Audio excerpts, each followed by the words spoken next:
Go ahead, Mike. Welcome, everyone. Tonight is Tuesday night, Truth Time at Tap Talk, sponsored by Truth Action Project. This is October 14th, 2025. And tonight, I must give the disclaimer, as always, any and all opinions are those of the individual speakers and not those of Truth Action Project specifically. We have a special guest tonight, but before we go to our guest, I'm going to hand it over to Chuck so that he can introduce our first brief speaker that is going to share with us some very interesting activities he's involved in regarding no party affiliation, independent candidates. He is one of the nation's experts on this topic for about 30 years, I believe. He's been doing this. So Chuck, I'll hand it over to you now. Thank you. Thank you, Mike. And yes, you are at Truth Action Project Tap Talk. Thank you for the disclaimer, Mike. And like us on our Rumble channel, share it, and spread the word about Tuesday Tap Talks. Our special guest is Jeremy Kuzmarov, historian and writer, journalist. But as a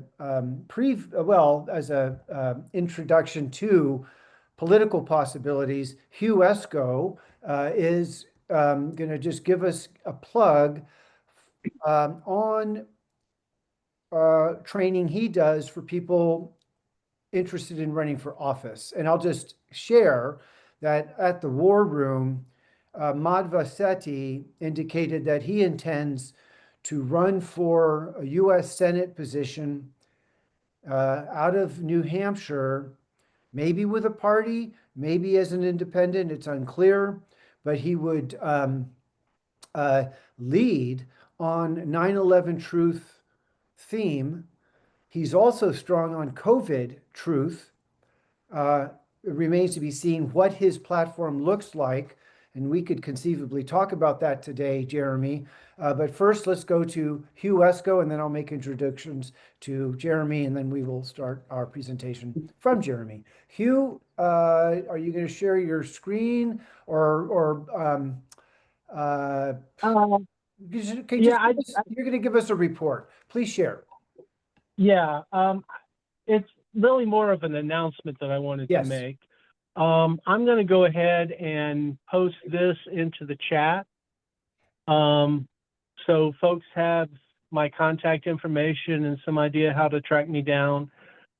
Basically, I wanted to take this opportunity to make a pitch for for a training that I'm offering called Before You Qualify, Essential First Steps Before You Run for Public Office. There's a link here to a page that will describe it in full, but essentially, this program makes two promises.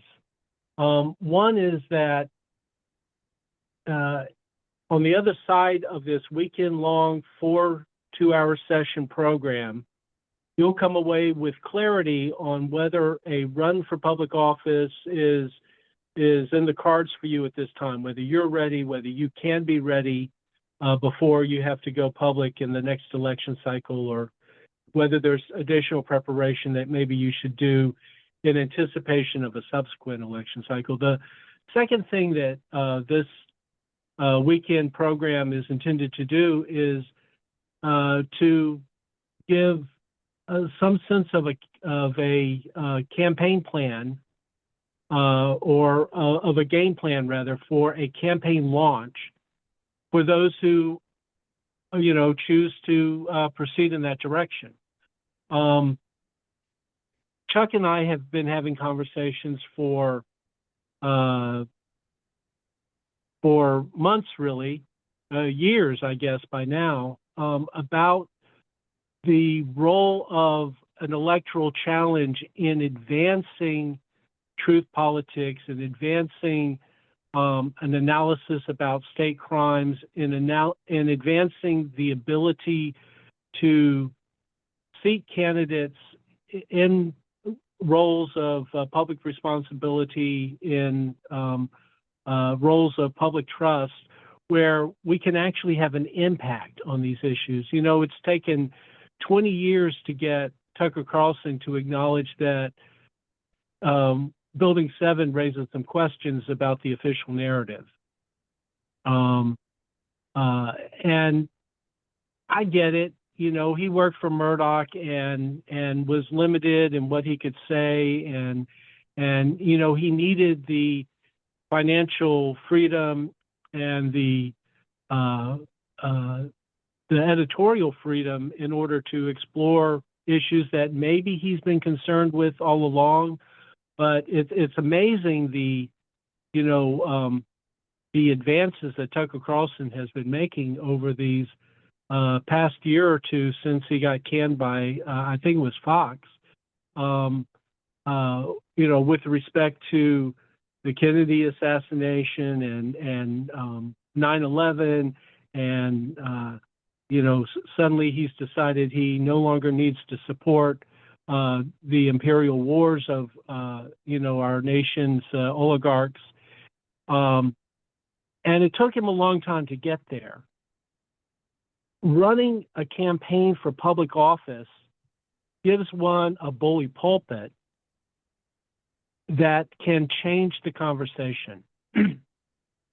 The last time I ran for office, is that right? Yes, the last time was about 22 years ago, and it was for a seat in the state assembly.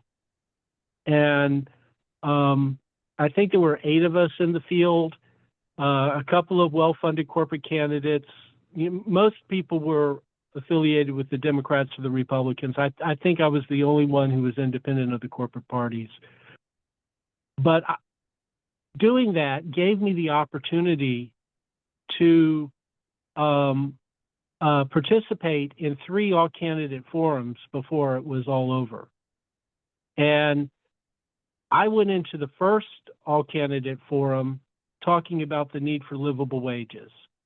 I was running in a rural county where, you know, the tourist industry was paying most people tip wages, and people were having a hell of a time, you know, keeping a roof overhead and food on the table. And by the second all-candidate forum, there were 2 other candidates who had picked up on that and also started talking about livable wages as a policy goal of their campaigns. And by the third one, you know, I think I brought along another of the candidates, and was starting to attract some attention among the voters that were participating in these forums in terms of, you know, the attention that I was getting and the additional questions I was getting after the events, the people who wanted to be on the list, et cetera, et cetera. And, you know, whether you think that livable wages ought to be a part of a public policy program or not, what this story demonstrates, though, is the way that a candidate for public office can inject into the public conversation ideas that were not previously, they were completely outside the Overton window. I assume people with a truth organization are going to understand the Overton window. Let me know if you don't, and I'll give you a little bit of background on that expression. But, you know, I came in 2003, before anyone was talking about this, with an idea that was completely outside the Overton window, and I was able to expand the Overton window simply because I was able to speak out effectively on that issue. And this can work not just for livable wages, it can work for healthcare, it could work for, you know, the abuses of the pharmaceutical industry, it could work for, you know, our concerns and interest in state crimes and the coup of 1963 and whatever this foolishness was 4 years ago, 5 years ago, when they shut down the nation and closed businesses and closed our schools. You know, we have the opportunity by engaging in this process, the public elections process, to open up that Overton window and to inject into the public conversation topics that have been ignored to our detriment. So I hope that anyone who is intrigued by this as a potential strategy will take a look at the course I'm offering before you qualify, essential first steps, before you run for public office. There is it's 4 2-hour sessions on a Friday, Saturday, Sunday, and the following Wednesday. It's supposed to leave people with clarity about whether a run for office is in the cards for them in this election cycle, and enough of a game plan to plan a campaign launch if they choose to proceed. If you don't want to take that step, I hope you'll at least download the pamphlet that I have published, A Legacy for the Kids. After all, what else do we do this for?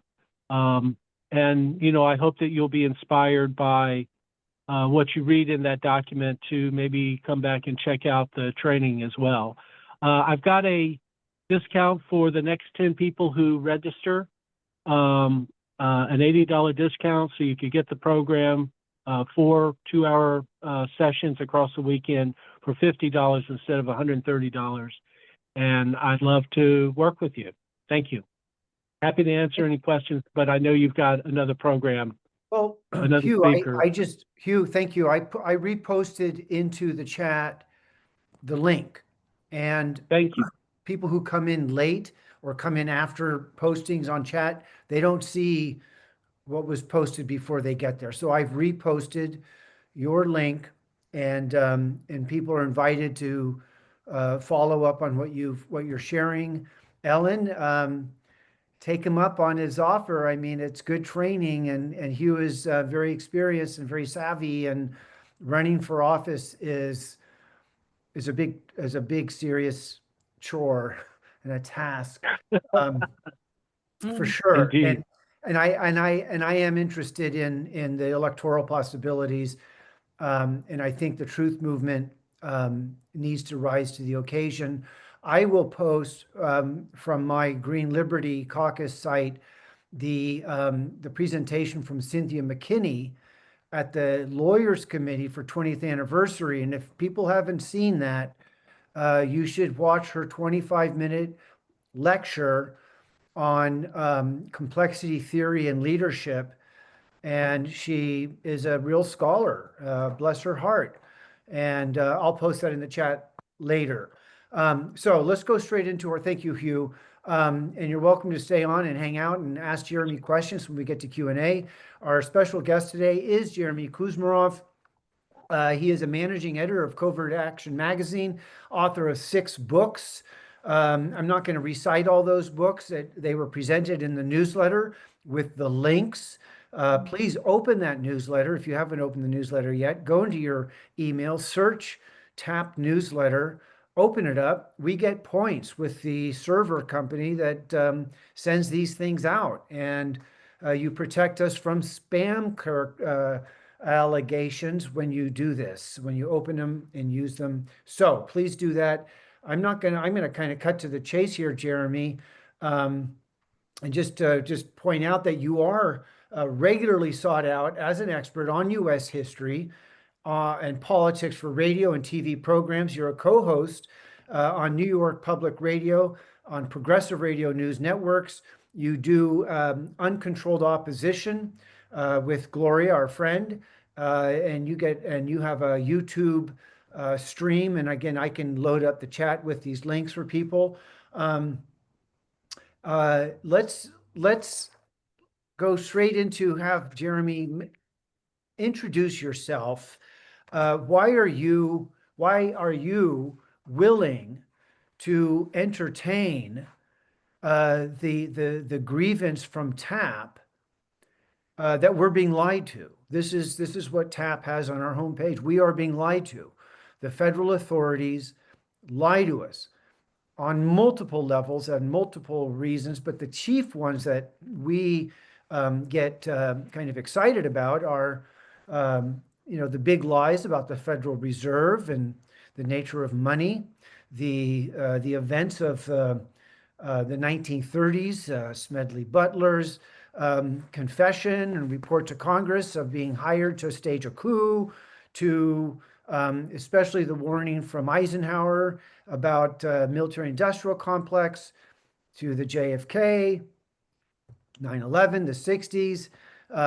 So you're in the truther movement right now. You're talking to Political Action, Truth Action Project. How do we discern what is historically and politically true from the reports that are generated by the victors, right? History is written by the victors. Is that correct? Jeremy, please share. Okay, well, thanks for having me, Chuck. It's great to be with you all, and I look forward to a great discussion. It's a great group, and and yeah, I mean, I teach U.S. history, so we were actually covering that today. I teach at a community college, and well, I've taught for years, but I wasn't always well treated by other administrators or some other faculty. Although the students are usually hungry for the truth. So that's really what I'm, interested in. I mean, the students want to know the truth, and I'm not going to sit there and give a false story to them.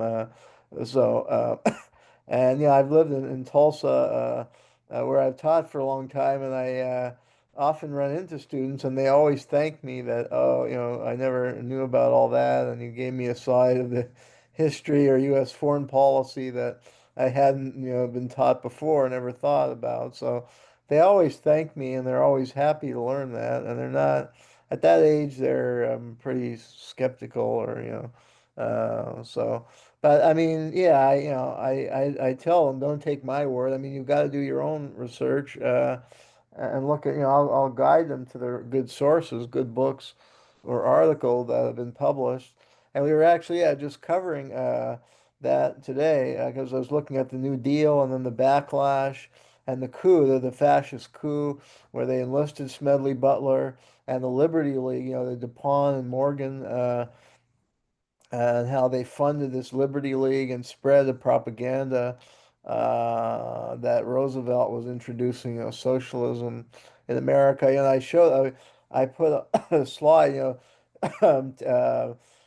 Joe Kennedy wrote a book why about why he supported FDR because FDR saved capitalism. He was the Wolf of Wall Street, and they were trying to attack him as a socialist when Joe Kennedy was praising him and said, "Oh, businessmen should be supporting Roosevelt because he saved capitalism, and you need some regulation and some reform to stabilize the system, basically." So, uh, but yeah, I think Chuck. I've been involved with his group at varying points, and with Emmanuel, and we're usually on the same page because, I mean, at the core, we're looking just for the truth, and often partisan politics, gets in the way.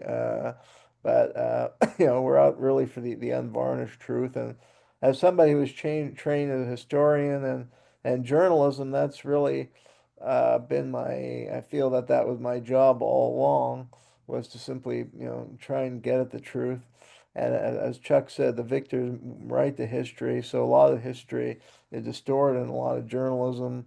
And our job is to try and cut through that. And again, a lot of the young students want to know the true story, and more people distrust the media. So I mean, I think there are opportunities in alternative media, but I mean, the challenge is to try and make it more financially viable, where where journalists could work and make a living, or young people out of college can actually find jobs for alternative media outlets where they'd be doing real investigative reporting and not being subjected to censorship. So I think that's also an urgent task to try and develop viable alternative media outlets that could reach a wide audience and that there's a viable financial model for that. So I think that's something the truth movement could work toward, as well as what Hugh was discussing, getting people into elected office, even if it's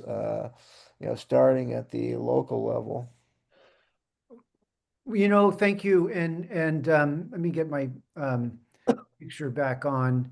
we've had a guest on named Paul Deloria, and he's out of Hawaii, and he does a local activism.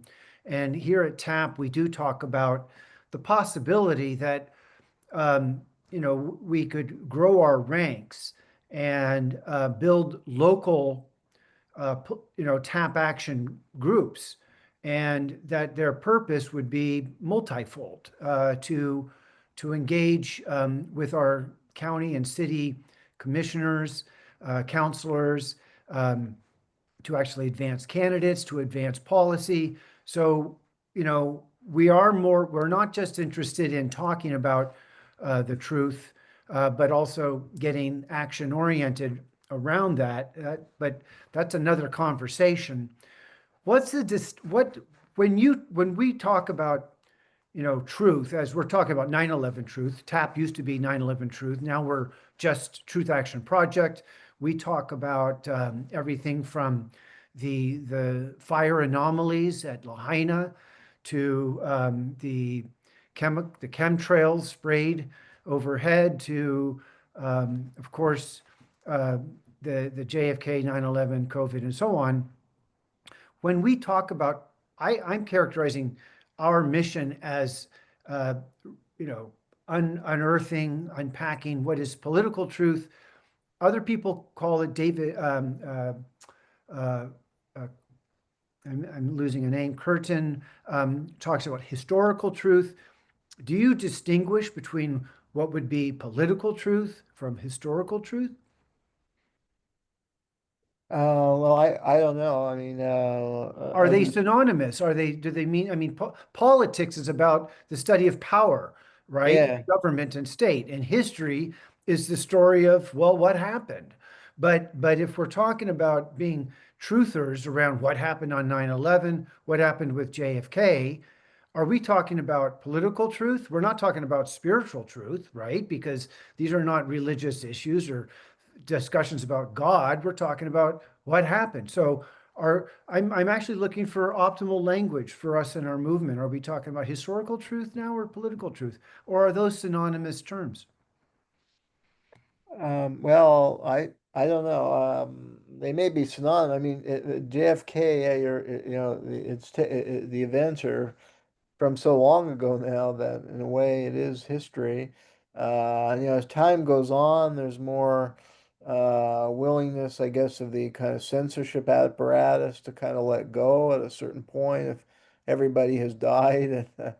But on the other hand, they're still clinging to that narrative of the lone gunman with the JFK because there's still political stakes. I mean, I think it gets down to the legitimacy of the governing class that if it's shown, if it's acknowledged that that a coup took place in 1963, that kind of punctures the myth of American exceptionalism and the myth underlying the American empire about spreading democracy around the world. Because so I think that one is still very politicized, and that's why they're clinging to this narrative and they're still engaging this game they play where they smear opposition journalists, either blacklist or smear them as conspiracy theorists. You still have this game playing out. If you read the New York Times and stuff, when the JFK recent batch of documents, which most of which had nothing to do actually with the assassination, but there was an article, and they had a quote from this Harvard historian that Oswald did it, and these documents. In fact, the documents had nothing to do with the assassination. Uh, he said that these documents prove that there's no conspiracy or something, and anyone believes so is crazy. When the documents actually had nothing to do with the assassination itself, and there's already been hundreds of books published that prove it was impossible. Oswald could have been the lone assassin, and that point to a number key figures who were very clearly involved, from Lyndon Johnson to CIA officials to Allen Dulles and J. Edgar Hoover, at the very least in the cover-up. And those books have already been published, and there's already incriminating documents. But this batch, anyway, it goes to show that there's still covering this up and promoting this what do you call it? Yeah, I mean this. Well, it's a false narrative, but they Yeah, promote the official narrative because you suggest that if it was discovered, if it became categorically true that JFK was killed by the CIA, by the inside job, by people close to him, if it became revealed that the 9/11 event was an inside job, was not done by Arab Muslims, and so on, then the leadership of our country is in crises, are they not? Because their narrative is falls apart, and what are they left with then, Jeremy? exactly. What's the implication of all of this? Yeah, the implications are massive because it undercuts the entire narrative, for instance, of United States foreign policy. I think the Kennedy assassination just as much as 9/11. I mean, for 9/11 undercut the narrative that the United States had to go out and fight terrorism, when really it was about, building up the U.S. military base presence in the Middle East and accessing the oil and all the special interests that could profit from ramped up militarism. But they had to justify it as fighting terrorism. And that, I mean, that narrative would be undercut by looking any scrutiny into U.S. policy and say Syria or Libya, where the U.S. was supporting Islamic terrorists. But I mean, I agree with you that that's a key reason that they have to cover it up. It would delegitimize decades of U.S. foreign policy. And I mean, the Kennedy assassination, well, and it would force, I mean, war crime trials or major criminal trial, because that was a massive crime. So if that were exposed, you'd have very high level people subjected to, um, you know, long-term Scrutiny. imprisonment. Well, Jeremy, let me ask you then, um, and so the implication, and I mean, so what we are up against in the truth movement is a media juggernaut that absolutely um, denies any hearing to the kinds of things we explore here at Tap Talk. Well, not just media, you're dealing with the entire political establishment, the entire academic establishment, the entire media establishment, uh, Okay, because, right. So that's the juggernaut. It's all of these institutions that are in alignment to to keep the secret. Now, part of what we notice in the truth movement is um, they don't have to. It's enough to keep things muddled, and the muddling, is it this or is it that? Was it Oswald, or did Oswald have a helper? Or was it, as long as the story remains muddled, the authorities that are telling what I call the big lie, they're safe and secure, are they not? well, yeah, they'll also use limited hangouts once when the cat starts to get out of the bag, and we're starting to see that now with the 9/11. They have to move back, resort to a limited hangout. Well, they'll admit some things, but they'll obfuscate the bigger picture. So in 9/11, they might acknowledge some intelligence failures, or they might have to, yeah, give space. I heard a discussion at the beginning to Tucker Carlson and is raising question about Building 7. They might have to start allowing that just to sustain any credibility. I mean, I think we've seen that like with the Israeli Gaza. I mean, it went so far with the Israelis have killed so many Gazans, and with social media and stuff and all these videos, the cats kind of got out of the bag, so the narrative has shifted a bit, and they're acknowledging some atrocities that in the past I think it was covered up. that the Israelis would commit these kind of atrocities. So Hey, I hey, think. Jeremy, let me jump in here, Chuck, for just a second. I find this interesting. Jeremy, could you just kind of cut to the chase as far as the limited hangouts that are beginning to appear in more recent times? Could you give us any examples specifically of limited hangouts regarding 9/11? Well, you may know as much as me. What comes to mind is the Tucker, although I haven't seen his video in full. I saw there was an article. I hadn't had time to go through that stuff. I think it was Sybel Edmonds posted an article arguing that Tucker Carlson's 9/11 was limited hangout, that he was only addressing a very small facet. It Right, was clearly a very larger conspiracy, and he wasn't getting into the heart of it. Who was really behind this? What role did, the Bush family?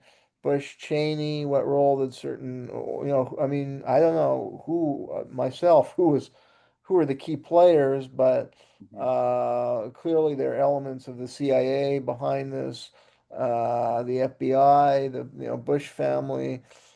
So he's not, I don't think, starting to probe into that or asking those kind of questions. And he's just, they're also with 9/11. I'm not an expert, but of the stuff I've read, I mean, there's serious questions about, for instance, the Flight 93, if it actually crashed.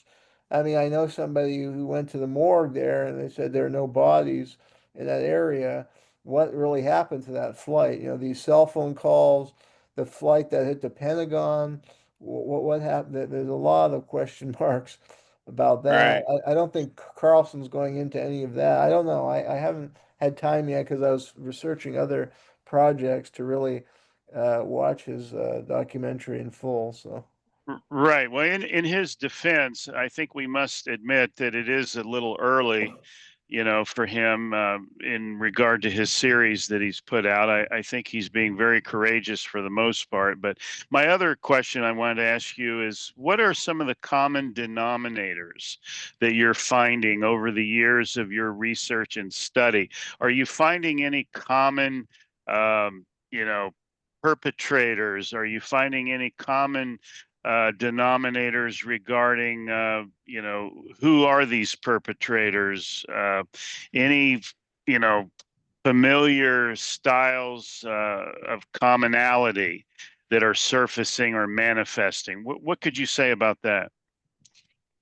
Well, that's a good question. And I've studied certain events and certain. One thing I've been studying is the pattern of political assassination and pattern of cover-up going back over 100 years.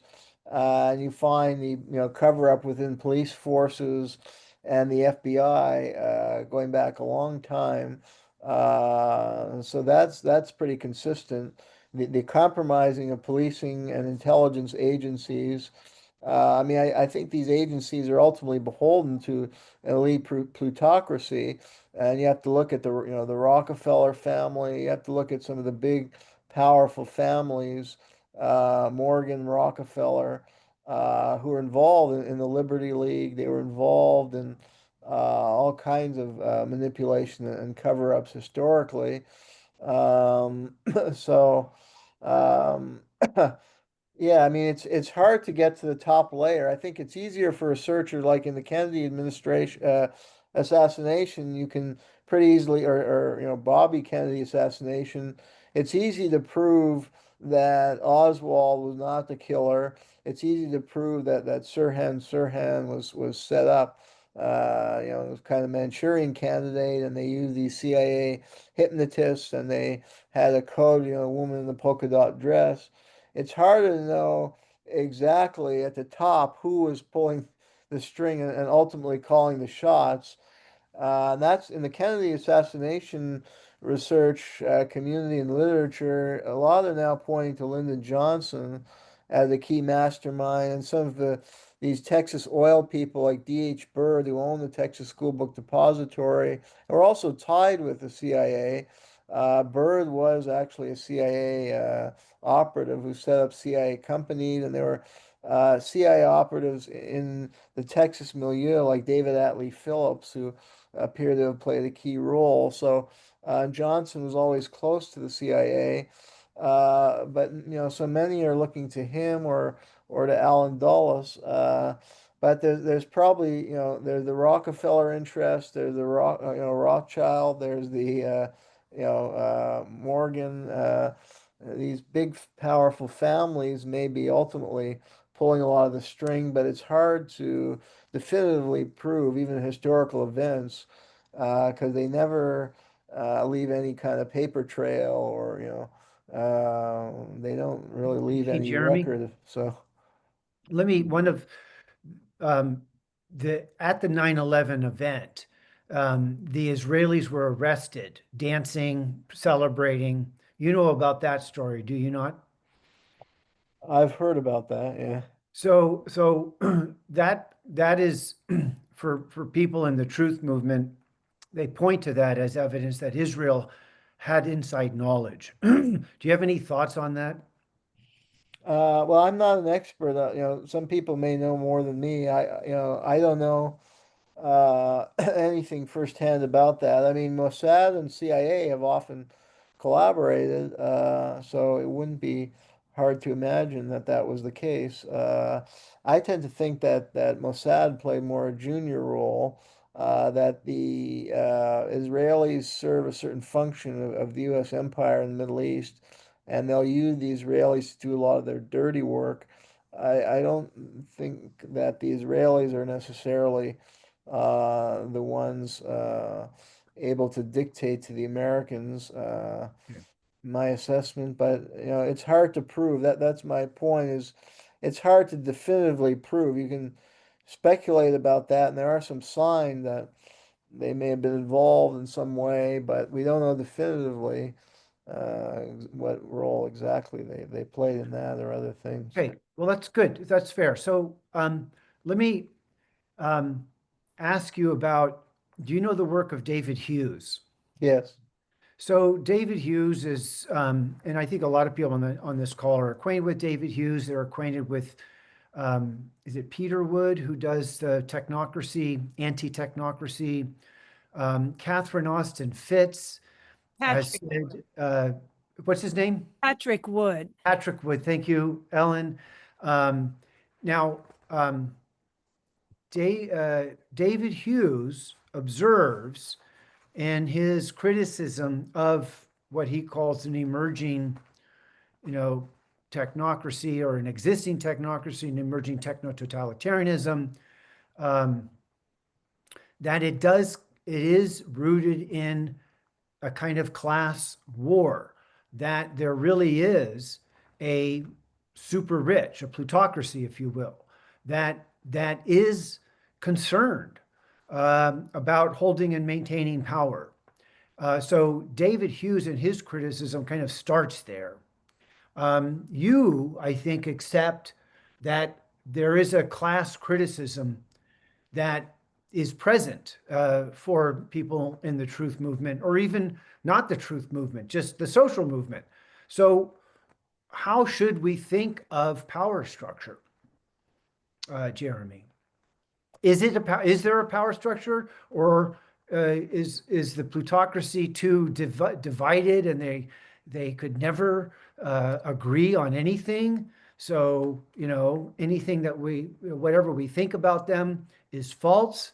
They could never organize themselves and so on to conduct a 9/11 event, an assassination, or so on. This is one of the Well, on that, I my mean, father told me I'm this. not an expert, so others may have as good opinion as mine, but uh, well, obviously they could agree enough to do stuff. I mean, they have done all these things, and we've seen it, we've lived through it. So I think that is a myth, so that some people want to push this narrative of that they're just incompetent in the government and they can never.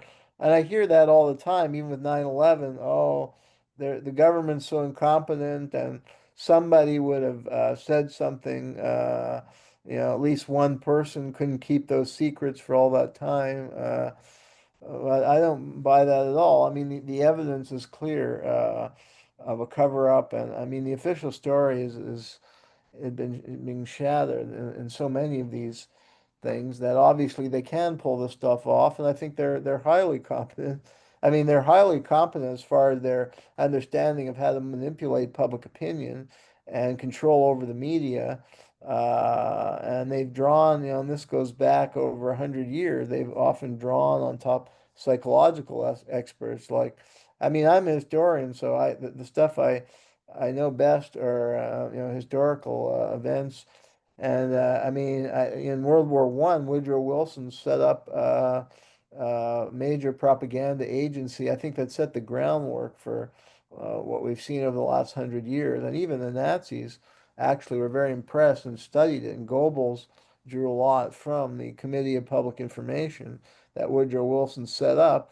And he contracted Sigmund Freud's nephew, Edwin Bernays, who was an expert in human psychology, and he'd worked in Madison Avenue. Madison Avenue, they're pretty skilled in how to manipulate public opinion and get people to buy products or crave products that really they don't need. And they've used often the best brains from Madison Avenue.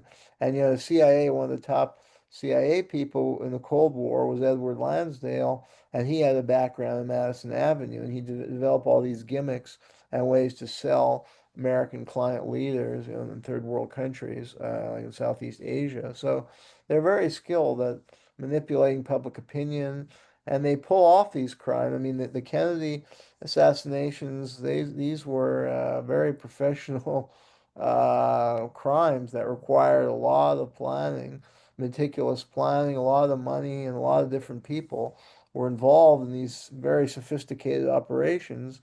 And in many ways, they've grown more and more sophisticated.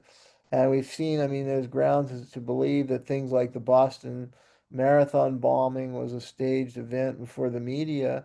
And there was complete manipulation, and that required a lot to pull off. So, and of course, 9/11 is among the greatest crimes of all time. So, obviously, there's a lot of highly intelligent criminals involved here.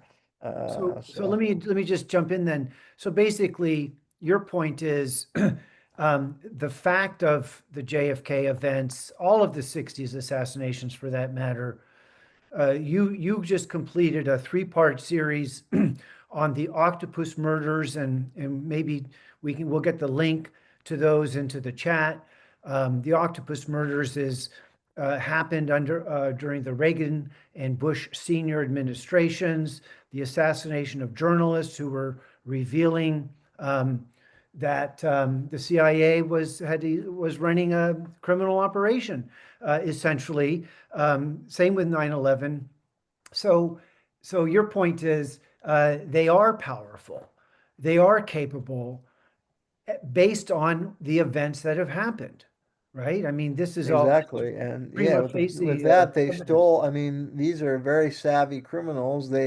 They realized, and they're on the ball. I mean, they have the best intelligence at their disposal, and they understood the value of some of this computer software that Bill Hamilton had developed in the 60s, and they had a far-reaching vision of how central this was to continuing their or expanding on their criminal operation into the 21st century and into dominating the globe, that they needed this technology, and that's why they stole the software from Bill Hamilton, and they used that, and they spread it to their allies all around the world, and they expanded the money laundering and surveillance networks they already had. So these are, and and they know also business. They employ top businessmen, top lawyers. We're talking about top flight, not amateur hour.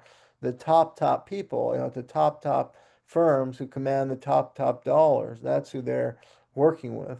And they set up, very sophisticated shell company money laundering operations. Uh, so these, networks are, again, they employ some of the top people. They pay the top dollar, and they're employing the best, whether it's lawyers, accountants, technology field. So Ellen, I'm going to come to your question in a moment. I just want to just take a little bit more time with Jeremy here. And I, I grapple with, in our truth narrative, where do we start? With what's true. And I know that Henry David Thoreau spent a night in jail protesting the Mexican-American War. And apparently, Abraham Lincoln called out the big lie from, I guess it was President Polk, who said Mexicans shot at Americans on American soil. But apparently that wasn't true, that was another kind of false flag. So, I mean, if you want to comment on that little bit of history, I mean, people in these narratives are always reaching back. Where do we go? And some people say you could go back to the biblical times go back to Babylonia when the secret class got formed. But my inclination is that if we're going to, in the truth movement, make criticism of power structure and our demand for justice and accountability, that we need a narrative that makes sense and is easy to understand. In the Green Party, there is a contingent that is advancing criticism of the money supply, and they're calling to democratize it. And so they would start perhaps in I guess, the Pujo Commission and the big lie about the Federal Reserve Bank being a Federal Reserve Bank when it's just a private entity. Some people would start there. There's plenty of malfeasance in the 30s and so on. But I'm inclined to kind of draw attention to National Security Act of 1947, the secret government stuff that followed. But then we get to Eisenhower's famous warning to the nation. This is an iconic speech. Look out for the military-industrial complex. What's the significance of that warning from President Eisenhower, Jeremy? Well, yeah, I think you have good analysis, absolutely. And yeah, I mean, I think it's grown massively since he issued those warnings. So it's a good reference point. I mean, yeah, he was warning about the, corruption of democracy and all of us here know about the growth of a military industry and its lobbying influence. I mean, there was a good this year. I was part of. They had this Merchants of Death. I don't know if you guys know about this. I can look it up and put it in the chat if you're interested. It was a group that was trying to hold the war contractors accountable, Mhm. and they had a tribunal of the Merchants of Death, which was a term that had been used in World War One, and it was actually a best-selling book of that title that looked at the war profiteers in World War One, and they had a series of videos. They interviewed 20 or 30 people, and they had a panel of judges who found these six corporations, guilty of huge war crimes and war profiteering. I think that was a good event, and I mean, it could, yeah, help publicize it. It gives good grounding for critique of the military industrial complex, and could help better inform the public. So. Ellen, what are your thoughts? You have a hand up. Please be Yeah. mindful of the time and make a point, please. Okay. Yeah, the point was, you said it's hard to prove these guys did it. It's at the top, the Rockefellers but that's what I think is the possibility for the Promise software, is that so much came out in that this last episode. I've been studying it since Bill Hamilton wrote me in 2020, February 2020, saying, send me all your incriminating evidence and I'll send you mine. And then he had sent me, look what Peter Osborne has published. And so that's what's so exciting, is that, Peter Osborne since 2000 has been researching it, and so many other people have. And, but we couldn't figure out how to break it into the news cycle until Jeremy started writing about it in Covert Action Quarterly. But it's, what I want to do is get it into court. I wrote Peter Dale Scott that years ago. He said, "Why do you want to be my Facebook friend?" And I said, "Because why is there no official investigation into this?" And, who there, I guess it's the Office of Professional Responsibility was supposed to investigate the CIA, the Department of Justice, who got the software in 1980 or the early 1980s. Rafi Eitan, the head of military intelligence in Israel, got the software, faking that he was a Dr. Ben Orr. And, so if you go to 1983, and he had just finished the coordinating the genocide of Sabrilla and Shabbat and in Lebanon. And they said, well, that's over the top. So, switch gears and pretend he's Dr. Ben Orr and go over there and talk to Bill Hamilton and say, oh, I'm, interested in this software. Only later, Bill Hamilton figured out that he had gotten the software when the Canadian Mounted Police, So, Ellen, you're going into the so the weeds. question is, okay, the money, we can follow that with the money, that some things that came out, that one is that it was merged into the SWIFT program. Okay, systematic SWIFT is the money laundering, but it was managed by Hillary Clinton's Rose Law Firm, and Vince Foster managed so they could use this money. This was exposed in the book Compromise by Terry Reid. And but so the thing is, follow the money through the promised software, get an official investigative story. They exposed in this thing that there was like $14 trillion of Nazi money in the Philippines is what they were Japanese gold. Let's okay, let's so have he can Jeremy comment on respond to that. And that. I wish we could help him, if like a partner, get this into a full officially investigated by the Congress hearing. Okay, so let's go with that, Jeremy. How do we get investigations? How do we force the authorities to acknowledge truth?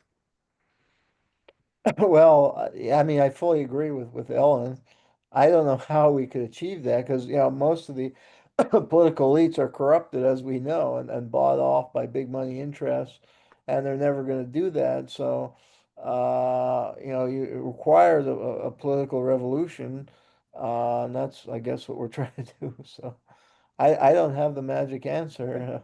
Well, Ellen is very strong on the theory of prosecuting the bad guys. And, and I'll just share with you that Judy Wood, Judy Wood actually is kind of the bad girl in the 9/11 truth movement because she introduces an outlandish theory of technology being applied on the towers that we have no understanding about. And that makes her preposterous. But she actually engaged in a lawsuit and brought litigation. She litigated against NIST. She named the actors that produced that report, and her lawsuit got quite at a high level. And then one of these corrupt judges just said, nope, I'm not going to hear it, and dismissed it. She got like appellate level. And it's a felony to defraud the federal government. It's a felony to bring a case is a lie. So she's the only 9/11 truther that has in fact sued the federal government over their false story. And I never even heard that. I'm sharing with you. History. Yes, and it's a hero there who's willing to kind of put her own life, time, and effort on the line, going against Goliath. or the Leviathan, whatever metaphor fits your, The octopus. the octopus, whatever you like. So, so, you know, so that's just for an example. Chuck, Go ahead. Danny Casolaro said he was going to bring back the head of the octopus when he was suicided in August 1991. And so that's like, what was the head of the octopus? What did he mean? And so, there's Well, let's have Jeremy respond to that. Yeah. What is the head of the octopus, Jeremy? I mean, we kind of touched on this already. Something we're quite fascinated with at Truth Action Project. Well, I think Casolaro was uncovering a corrupt CIA network that was involved people like Theodore Shackley, Oliver North, Richard Secor, those who had been involved in drug trafficking in Indochina, had set up a Nugan Bank for money and drug laundering in Australia. Now, Richard Armitage, I think, was part of that group. He was pretty high level, but I think the key figures was George H.W. Bush and Henry Kissinger. And Henry Kissinger was a acolyte of the Rockefeller family, so you can connect Kissinger with the Rockefeller family. Bush and his family, also go back to the Harriman are tied with the Harrimans and leading Wall Street banks. So I think those are some of at the head of it. Bush, Kissinger, Rockefeller, uh, the Hey, Wall Jeremy. Street banking dynasties. Hey, Jeremy, there's one man when he comes to Congress and speaks, he gets a standing ovation by both parties, Democrat and Republican. If you dare challenge him or his country, you get deplatformed, you get deleted as a congressperson. Do you know who I'm referring to? Well, Bibi Netanyahu. Yes, Or yes. Zelensky. I mean, Zelensky also got. Well, Zelensky has now become and is becoming a pariah, but Bibi Netanyahu, for years, when he comes to Congress, gets a standing ovation by both parties. And if you, like I said before, if you dare challenge his nation or him, you immediately get billions thrown against you to deplatform you. So I think that's a very significant telltale sign of who we're dealing with. Would you not agree? Well, I don't know. I agree, yeah, that the Israeli lobby is very influential, but I think the United States has used the Israelis for their own purpose in the Middle East to dominate the Middle East. So I don't know that the Israelis control the American government. I think the Americans use the Israelis for their own purpose, and they create this environment where you can't criticize Israel. I mean, I agree. The Israeli lobby is certainly influential and a cancerous influence. So That's- thank you, Mike. And I Mike is I very, I liken I just a second. I'd like to finish up. I Yeah. liken them to a parasite. That's my best description. well, Mike, do you think there's anybody more powerful than the Israelis? Well, when it comes to manipulating our Congress, I can't think of any. Do you? Who Yeah, I else has can. I, who has I, total control of both parties? the Like billionaires, the billionaire class, Mike. Who are mm, Rothschild and Rockefeller? Yeah, the banking cartels, the ones who yeah, profit from war. and Yeah, because who Rothschild owns the set up, banks? he helped finance Israel from its creation. Yeah. Rothschild and because they envision Israel as a kind of basically it was. I mean, it's basically an extension of the United States right in the Middle East. So and the U.S. has military bases in Israel, and they get the Israelis to do all their dirty work. They use them to defeat the Nasser. 1967. I mean, Nasser wanted to take charge of the oil for the Arabs, and they used the Israelis. In the Six-Day War, the Israelis humiliated and destroyed Nasser.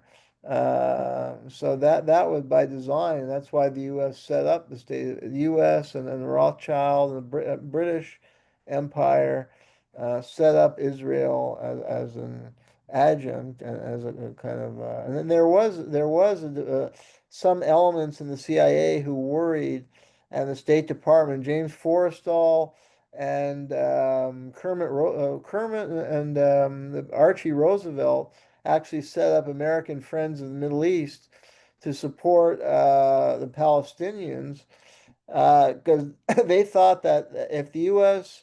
supported Israel, they would garner a lot of backlash among the Arab countries, and they wouldn't be able to exploit the oil very well. But they were defeated, and Forrestal was assassinated. That was one of the assassinations in the 1940s. He was assassinated because he was one of the holdovers who was worried, and Forrestal was very closely connected with the oil industry. And Henry Wallace had said his hands were stained with oil, but he was pushing back against U.S. support for the state of Israel, and then he got assassinated.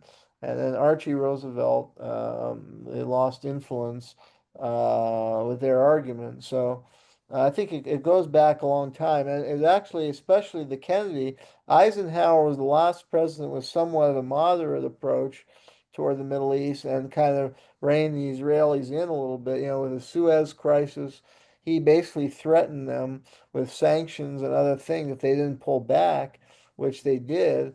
But it was starting with Kennedy.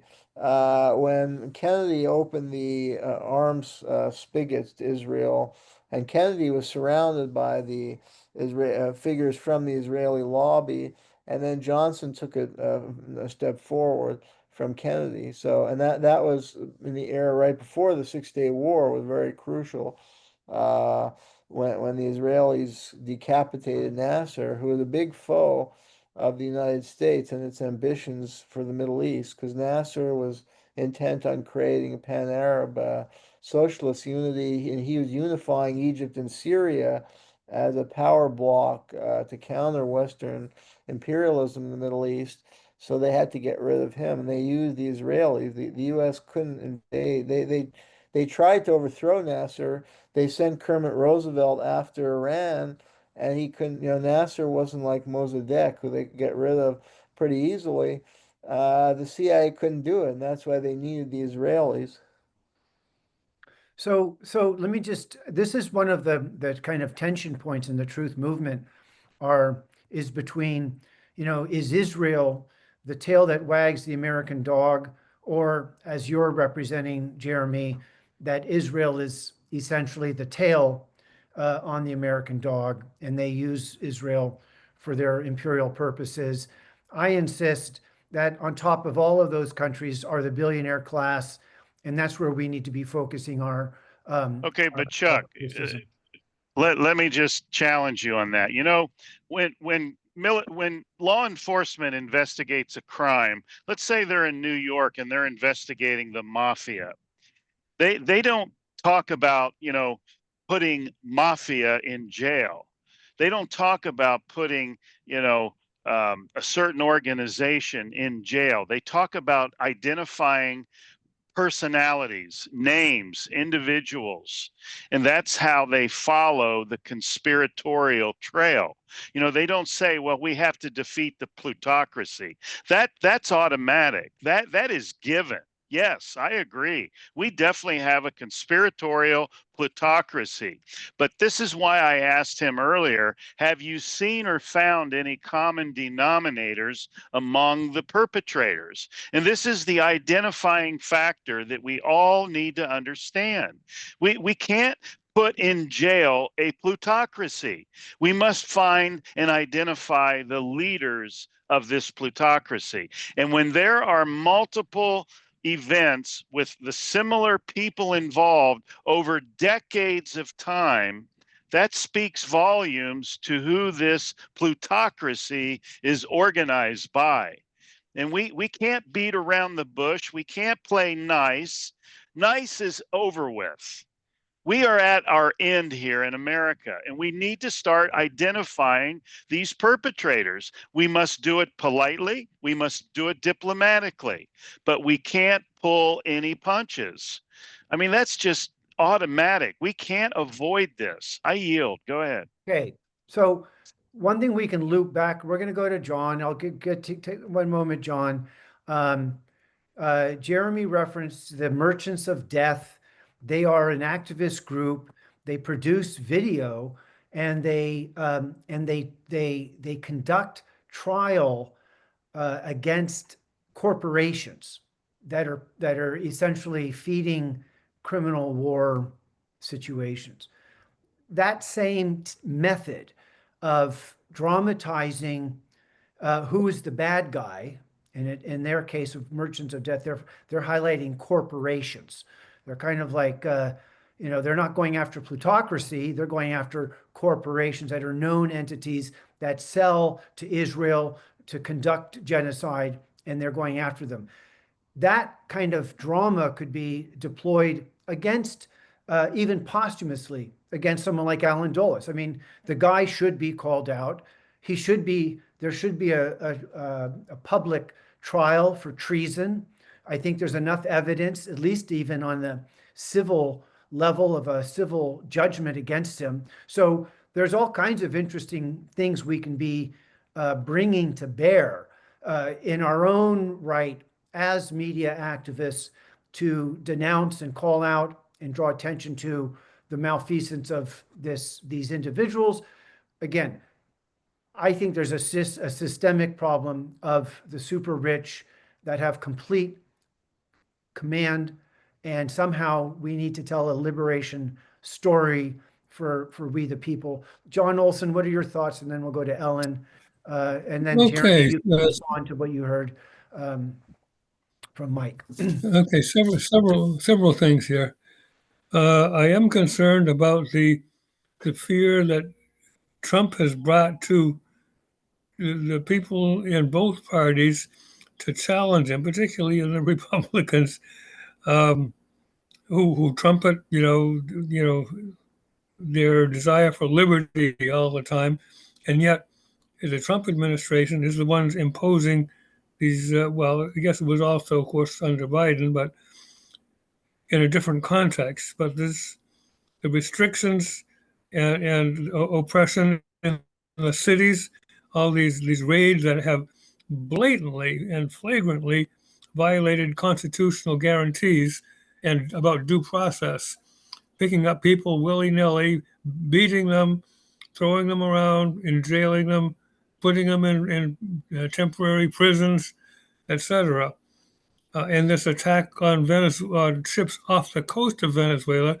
Now they call them that because that's who they're aiming at, but they may be in fact Colombian smugglers. The ships that I've seen do not look like fishing boats at all. They're boats with like 3 or 4 powerful outboard motors on the back of maybe a 25-foot boat, which is not a fishing boat. So I don't buy that that's what they're out there doing. But we need to identify the idea of killing these people and blowing up the ships with no evidence, nothing proven, is absolutely lawless. And it ties into the fascism at home with these raids in the cities. I think he's trying to disarm any opposition to the juggernaut of Republican rule in 2026 and beyond. Now, I've also recently seen a promotion for a movie that has yet to be brought out, which is very scary. The premise of the movie is the advocacy of a preemptive nuclear war. And it looks like predictive programming to me.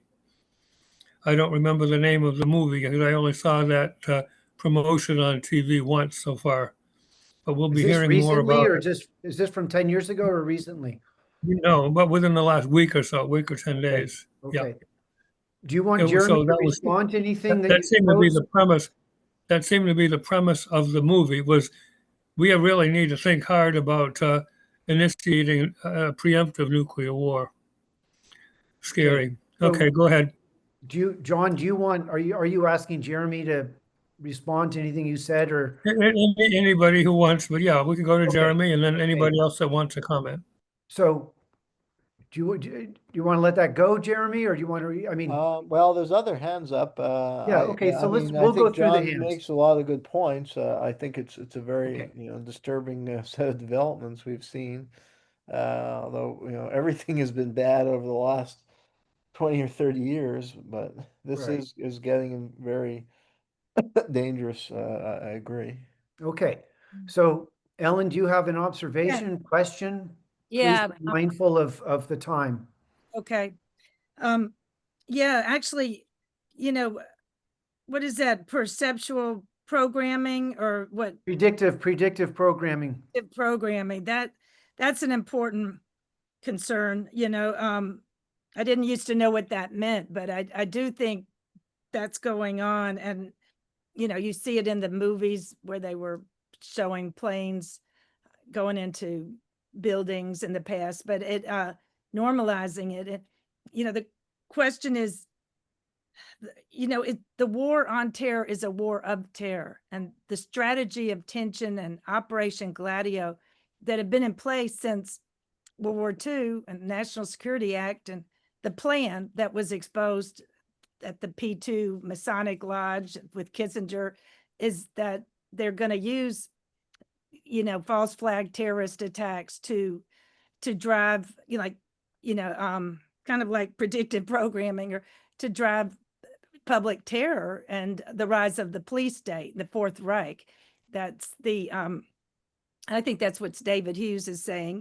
We've kind of gotten to the Fourth Reich, and it was planned by the Nazis, and we've got to wake ourselves up. But and that's where these kind of conversations. I hope Jeremy will come back. Gloria Guillo, and she was originally across part of the Truth Group, John Olson and Chuck. That's how we got together. But that's why I think that Daniel Sheehan has got the ability to push through a trial.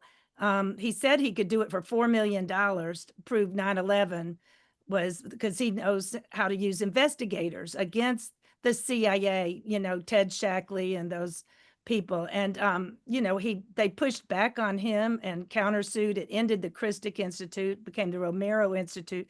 But now he teaches these wonderful courses where he's like, what are we going to do? And he's saying that even now, I think, on your uncontrolled opposition interview, what are we, am I going to be a journalist? But how are we going to get this public interest case? And as I'm getting signatures, trying to run for Congress, I'm hearing young people, like we went up to try to tell our governor, and I was videotaping it, Pritzker, who is standing right in front of ICE people. And, and so this guy goes, why don't you go ask the ICE people if they give you a signature? And then I try to get Pritzker's signature, and he's like, oh, I can't do it. But you realize it almost seems like these ICE and the National Review, the national, police coming in, has got us all focused on that. And then Pritzker looks like a hero, and he'll get to run for president along with Rahm Emanuel. They are, they're Zionists. That on this call is Dason, Yoko Yama, whatever is, and we're with the Schiller Institute and LaRouche, and they really are an important whole hidden body of knowledge that we should be working with Covert Action magazine, because they got put in prison for naming names, the children of Satan, like Cheney and Rumsfeld in the 80s. And, they put him in prison, and that's our problem. They put Lyndon LaRouche in prison. Is that who you're talking about? Yeah, about 8 other of the Executive Intelligence Review editors who were actually telling Danny Casolaro, help and guide him, along with Peter Hamilton. Go talk to Michael Riconoscuto, who was also talking to, Michael Riconoscuto was talking to Gary Webb 2 days before Gary Webb was assassinated, twice in the head, and so they don't want us talking to each other and connecting the dots. That's the thing. And so I just was throwing in those dots, but we're in the Fourth Reich. It's a police state. That's So Gary. let's, Let me just say, Gary, Max Perry, Robert Perry wrote me, Ellen, we need a congressional commission on the Cold War. And I said, how, when, where? And he didn't answer. And then he was dead, but so Ellen, how do we do that? And we've got the evidence. How can we get these? We need to put all the stuff we know with the LaRouche and Dason, and it goes, I mean, I think Covert Action Quarterly, I learned the most from Ellen Ray and William Shube, who wrote a book, Covert Action Quarterly. That's the problem, is we got to make covert action illegal again. Hey, Ellen, that's great comments. We've got hands up. Let's go to Tom Rodman now. Thank you, Ellen. Okay, this will be quick, and I think it's a little repetitive, but Jeremy's here, and I missed most of the meeting, so sorry. This will be kind of off topic, but I wanted maybe some comments from Jeremy about tactical nuclear weapons and what he knows about it, because there's people that think that the Beirut bombing was a nuke, and of course there's people that think that there was at the base of the World Trade Center, North or South Tower, there was a nuke. And then I recently heard a scientific, this guy seemed very professional. He went in and analyzed the decay of uranium 235 to 238, and it goes to there's anyhow. He looked at the craters. He examined craters in war zones, some fairly large craters, freshly created, and detected radioactivity, and then tracked it and found that it decayed rapidly to the point where after a month or two it wasn't there.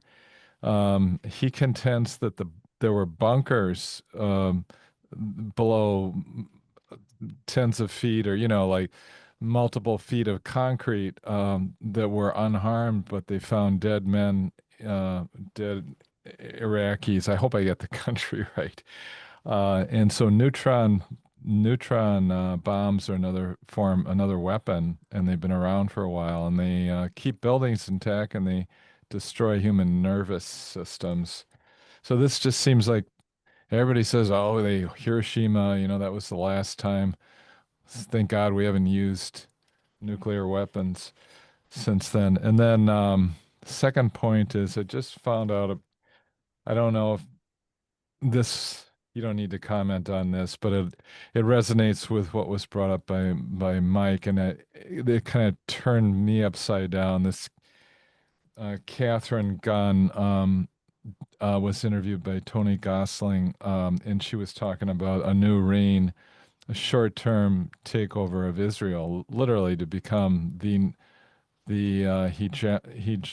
number one world power, and that it wouldn't probably last that long, but maybe that's really what's going to happen next, is they're going to so take over. you just put a number of, do you want Jeremy to Well, I speculate on think if the Israel's thing going that to become the new global power? Do you want him to speculate on if nukes have no, been I think used since I think Hiroshima? more specifically I'm interested. It's like a forensic investigate. There's got to be some investigators looking at these tactical nukes, and maybe that's kind of my question. Okay, let's go to Jeremy. Just, do you have any knowledge, I Jeremy? don't have any knowledge of that. The one thing is, I did study in some depth the Oklahoma City bombing.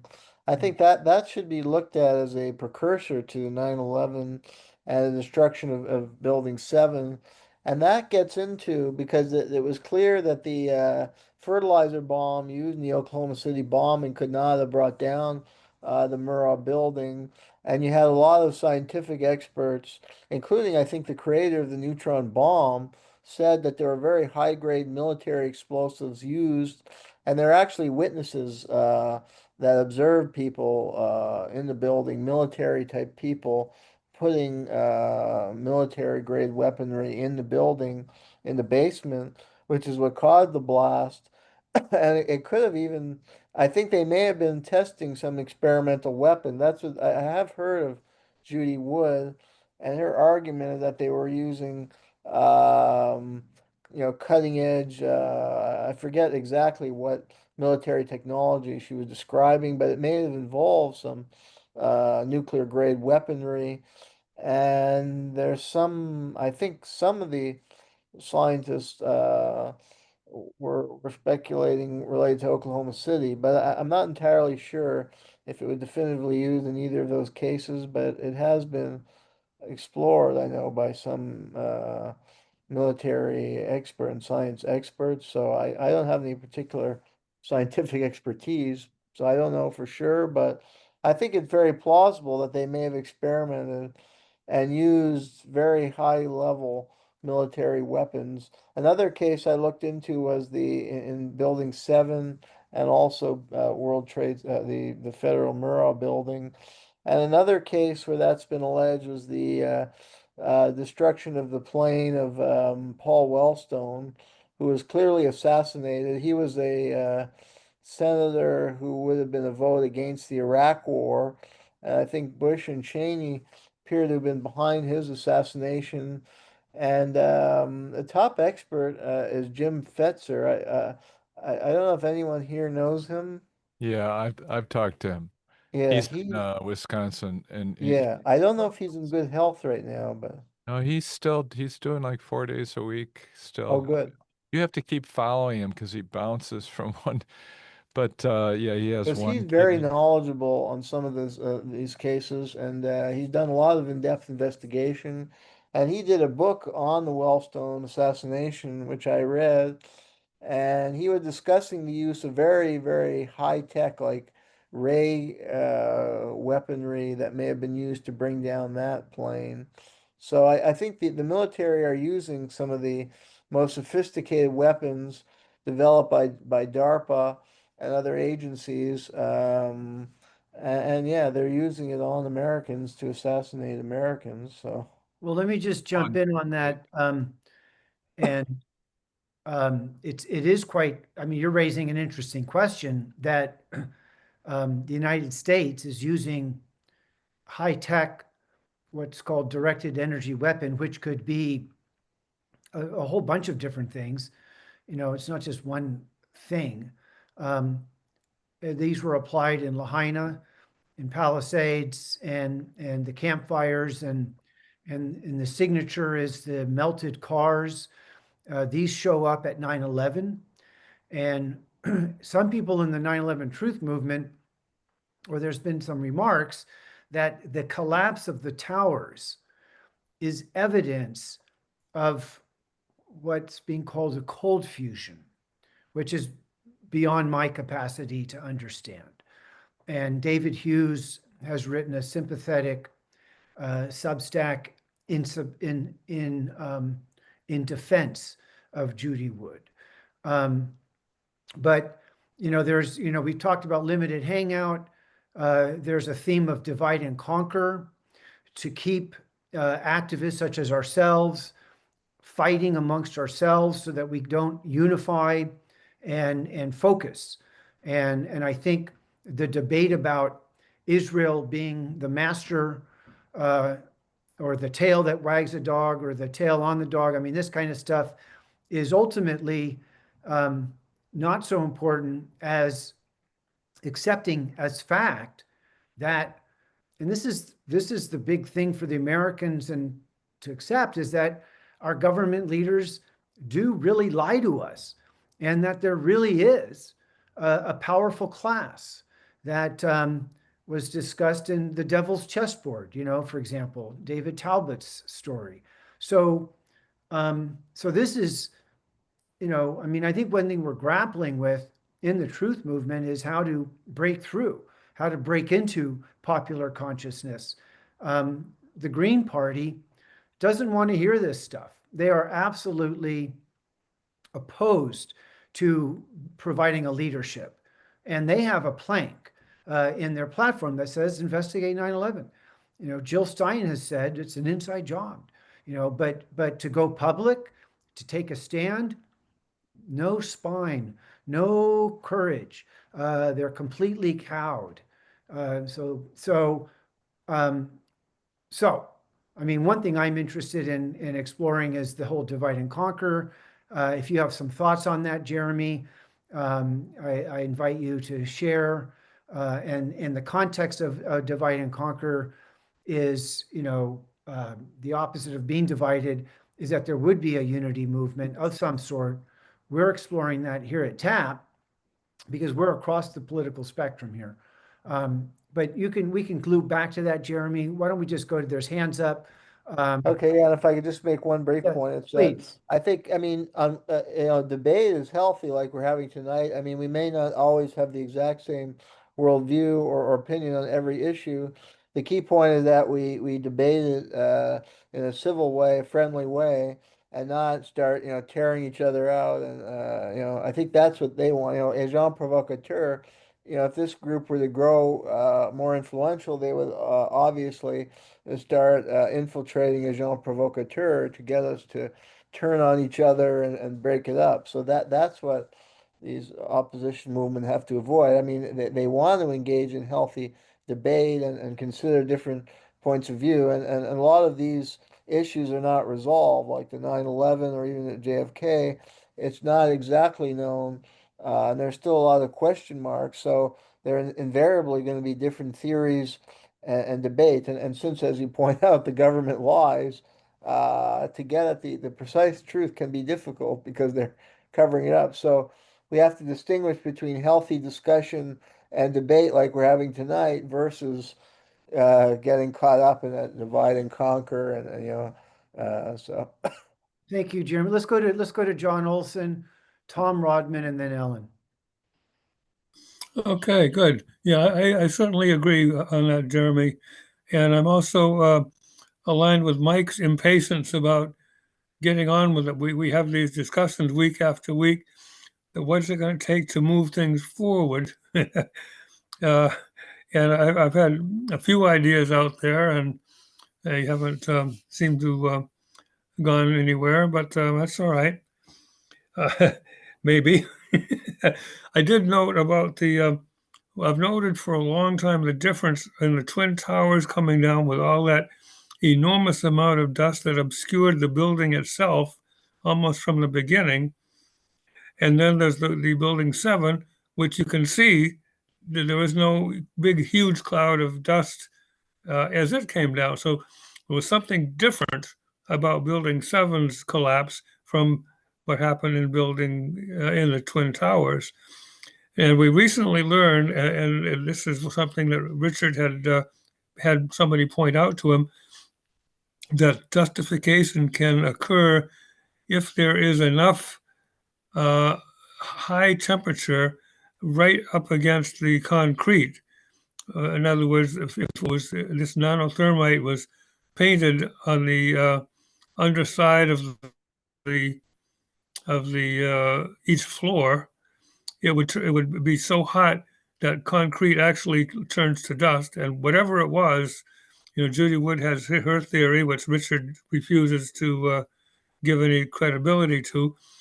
But up till now, there wasn't a really good explanation of how the concrete came to dust. But the physics apparently is that at around 3,500 to 4,000 degrees, that's exactly what happens to concrete. It turns to the dust from which it came. So that's my commentary. Thank Moving you, on. John. There's one question, one observation that was made was we've all seen the famous picture of thermite in the backyard burning, and it burns like a sparkler. Yeah. So if the towers were completely saturated in thermite or thermate, whatever the fuck it is, you would think those things would be looking like a big sparkler. There was no sparkling. So we're not going to go down a rabbit hole of what exactly happened. I counsel agnosticism, and I think it's fine to hold ideas, and it's fun and interesting, But to Yeah. insist as a categorical to no, Yeah, nation looks. agreed, Chuck. Yeah, I agree. It So, was just pointing that out because it came up no, in discussion. So, no, it's but fair. yeah, we don't have to determine what happened. We're not the physicists. We're the Nope. political activists, We're and not that's the where our cops. focus needs to be. That's right. We're not the cops. We're not the scientists who can, but it's Yeah. fine to talk and it's interesting to explore. Tom, what are your thoughts? And then we'll go to Ellen. Well, I wanted to look at this James Forrestal thing. I'd heard I think the mainstream narrative, and maybe I don't know if you covered it or not, but I found your article and I put it into the chat. So, but could you just briefly describe what the mainstream narrative was, that he was mentally ill and he committed suicide, and give us the background on why? I think you did hint at why they had to get rid of him, but I mean, I think in the history books, is it written pretty much that it's a suicide? Yeah, they don't acknowledge that he killed himself, even though the evidence is overwhelming because there was a glass. They claim that he jumped, that he was committed to a mental asylum. They claim he was found in the streets of Washington, running half naked, shouting, "The Russians are coming, the Russians are coming," that the Cold War had driven him insane.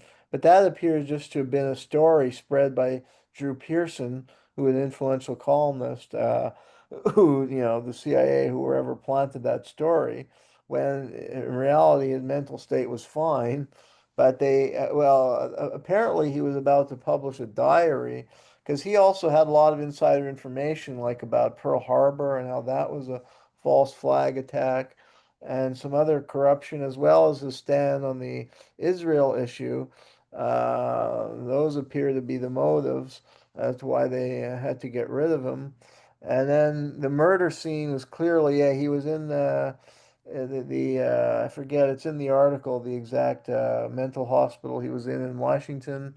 And then he was on the high floor, and they claim somehow he hung himself and then with a bed sheet towel, or strangled himself, and then somehow jumped out the window while strangling himself.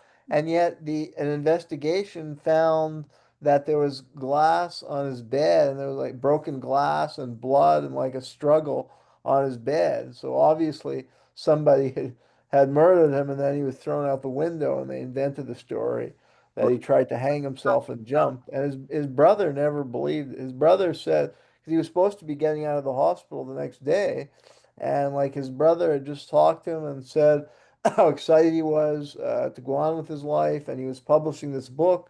And this is a guy who had worked on, he had plenty of employment opportunity outside of government. He had worked before on Wall Street, and he had a lot of job opportunities, and he would have made a lot of money and lived a good life. So, and he had a son or something. I think he was divorced, but he had a son. I mean, he had everything to live for. And his brother didn't believe for a second. And the evidence was clear that he was assassinated, but it's never acknowledged. And this is the country's first defense secretary. And, that's the corruption of the media and the historical profession and academia. They refuse to, and students, the dominant history text just promote the official story that he went insane and killed himself, when it's a lie. And there are some books. David Martin published a book that was very detailed, and very good, but I think it was independently published. No mainstream publisher would ever publish the book. I don't think any publisher. He had to, pay for his own self-publishing, but it's available on Amazon. It's a very good book. And then I use that. There are a couple books. Actually, the John Birch Society was the one that, extreme right-wing group in the early 60s. They published a book called The Death of James Forrestal that exposed that he was assassinated. But the John Birch Society was always ridiculed as a far-right group. And I mean, some of their views were outlandish, but I don't know. That raises question: why were they the only ones spotlighting this. And actually, they were also the ones who published a book showing how Marilyn Monroe was murdered and that Bobby Kennedy was probably behind her murder. Wow. Hey, just before we get off of the Forrestal, what year was that? 1949. Talk about, I mean, there's a lot of intrigue. I mean, we're kind of uh, back at after World War II, but tell the story of Roosevelt's vice president who was replaced with Truman. And there was a bit of a coup there. Just give us a little back story on that. Who was the vice president that was replaced with Truman, and why did they, the plutocracy, the oligarchs, whatever you want to call them, the power structure, why did they do that? Yeah, that was another blatant coup. Henry Wallace, he was the vice president. He had been the agricultural secretary in the Depression, and the agricultural Department of Agriculture is named after him. And he was a very interesting guy who had a good intellect, and he wrote a lot of books for world peace. You know, he traveled to a lot of different countries, including Russia and China, and he was promoting, a peaceful approach to foreign policy. And his book on Russia, just discussed how the Russian people were devastated in World War II and had no interest in any new war, and how they had very positive views about the United States because of the Lend-Lease aid during World War II, and they just wanted, peace after the horrors of World War II. And that was his plot. He was going to continue Roosevelt's policy of cooperation with the Russians and was against the Cold War. He wanted to remove all U.S. Air bases, close them down. He said there'll be a new century of the common man, and there'll be no more imperialism, direct or indirect, and that the dominant power should help the developing world country industrialize, but not exploit their economic resources in any way. And he was too much of a threat, to the big corporation, the military complex, and they colluded because he was about to be renominated. He was a very popular vice president, and Roosevelt was very ill at that convention, the '44 convention. So he was actually a minute away from being renominated, and then suddenly there was a blackout. Like Claude Pepper was a senator who was like in the process of walking to the podium to renominate him, and it was kind of fait accompli. And then there was a blackout, and apparently there was some corrupt deals that were made overnight, and then somehow Truman got in the next day in what was a coup because Roosevelt was sick. They knew he wouldn't live out his term, and Truman was tied with the Pendergast political machine, with a mafia machine in the state of Missouri, and he owed his career to the Pendergast crime family. And then he appointed Ramsey Clark's father as Attorney General, who I think the Pendergasts were going to be, sent to prison for corruption, and he blocked any prosecution of Pendergast and other crime families. And Truman dropped the atom bomb, and Truman didn't have any college degree. He was just a simpleton from New Jersey, from Missouri, a haberdasher, and he never would have had a political career if not for the Pendergast machine. And they knew they could manipulate him, whereas Wallace was an independent thinker and strong like Roosevelt. They couldn't just manipulate him. Well, So. you know that Hey, Truman did write that letter to the Washington Post 30 days after the assassination, lamenting the 1947 National Security Act and the creation of CIA. Yeah, I have seen that. Yeah. I mean, hey, and we'll go to Ellen. Let me just make my point, Mike. That it's interesting to me when someone like Truman and Eisenhower show remorse. They feel, regretful, and so Eisenhower, after two full terms of president, finally says, "Hey, America, you better look out for the military-industrial complex and biopharmacological complex." He wanted to include the congressional complex, but his handler said, don't include that. And then we have Truman lamenting decisions he made. You know, I mean, obviously these guys being figureheads, um, you know, are being prodded and pushed and cajoled and handled. But then they feel kind of remorseful. They have regret, obviously. What do you think about that, Jeremy? Well, yeah, a small number of them, like Robert McNamara, had regrets about the Vietnam War and was apparently haunted. So, I mean, there's some humanity in some of them at least. Right. But, yeah, they can never, they always do it when they get out of office. I mean, look at Jimmy Carter.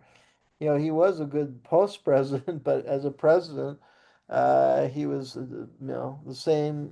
He carried forward a huge arms buildup. He claimed he was going to cut the military budget when he campaigned, and then he presided over a huge escalation and invested in all these high-tech weapons.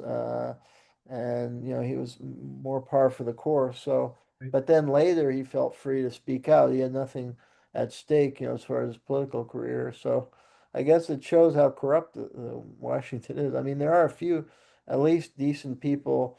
At least they have a conscience and try and do something when they can after they leave office, whereas others are just, so sociopathic throughout their life. Well, Right?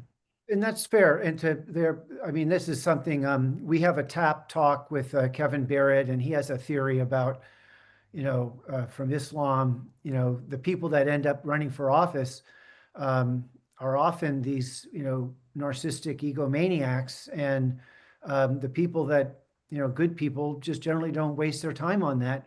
But, we do need good people to step up and participate. Let's go Well, to it may be the Alan. Yeah. shaming that, they're good at shaming. Sociopathic and narcissistic people are very good at the kind of shaming and manipulation and the kind of alliances that political figures need to make to get on top. Whereas decent people may have ambition, but they're not willing to, get in league with the mafia like Truman or, these huge corrupt corporations, or they don't have that Machiavellian nature. Uh, and so the decent people of the world rarely get in positions of power. Yeah. Good point. Except what was the nation where we saw the people rise up, and there's been a number of these cases where the masses do respond to the corruption. The corruption makes them indignant, and they rise up. And Sri Lanka, Bangladesh, and Yeah, but a lot of those are manipulated by the CIA and NED and end up being color revolutions. color And the revolution. leaders are even more corrupt who replace the leaders that came before. Or you have Ukraine where it caused a civil war, ultimately even a world war, because the U.S., CIA, and EU were manipulating the protests in Ukraine Right, as they wanted regime change to strike a blow against Russia. So. right. Ellen, what is your thoughts? Yeah. Okay. I'll try to keep it short. Was it in the UK? Well, US, CIA, EU, and England was manipulating things with NATO in Hmm. Ukraine, right? Yeah, I absolutely. Yeah. definitely have to. Schiller is really focused on the England, the Crown, the City of Yeah. London finances, and it's easy to forget them because that's the point, is that they're never written about, and the same with Israel, and so that it's we that's why I think they're the ones who benefit from our being, the silence, the spiral of silence. And that's why you mentioned a kind of debates here that are healthy, but one of the biggest is, you know, Israel, or can we say Israel or not? And it's interesting because like kind of manipulated into not wanting to be anti-Semitic. We're self-censoring and still kind of confused because it gets erased. And that's why I'm keep wanting to bring it back up. That and the City of London and then also Rothschild. Lord Vincent Rothschild. I'll have to write a story and you can publish it in Covert Action Quarterly. I saw this, I was staying with Bill Pepper, who wrote, Order to Kill. He investigated, right, the Martin Luther King assassination. And he actually was wanted to write a book saying that what Stalin had told Elliot Roosevelt was that Roosevelt was shot in the back of the head, that it was a murder. And so he wanted to go down there and open up the coffin and check it out, just like they checked out the Olson murders, a lot like the Forrestal assassination, which is told. But I would like to write to you. I hope you come back here. Another idea is as I'm listening, because this is how we have a chance of getting this stuff out. I think we need to have a covert action encyclopedia, where you can just kind of go to these different issues. I have one in Culture Wars. There's a lot of good stuff in there, like the fact that Citizens United had made the Willie Horton ads before they orchestrated the Citizens United. Those are the kind of regulations that need to be undone. But you mentioned John Birch Society, and actually on our Doctors for COVID Ethics, there's a woman, Carla Dean, who has Graves. She's on the board of the John Birch Society, and asked me, based on I making these comments, look into William F. Buckley and tell me what you know about him.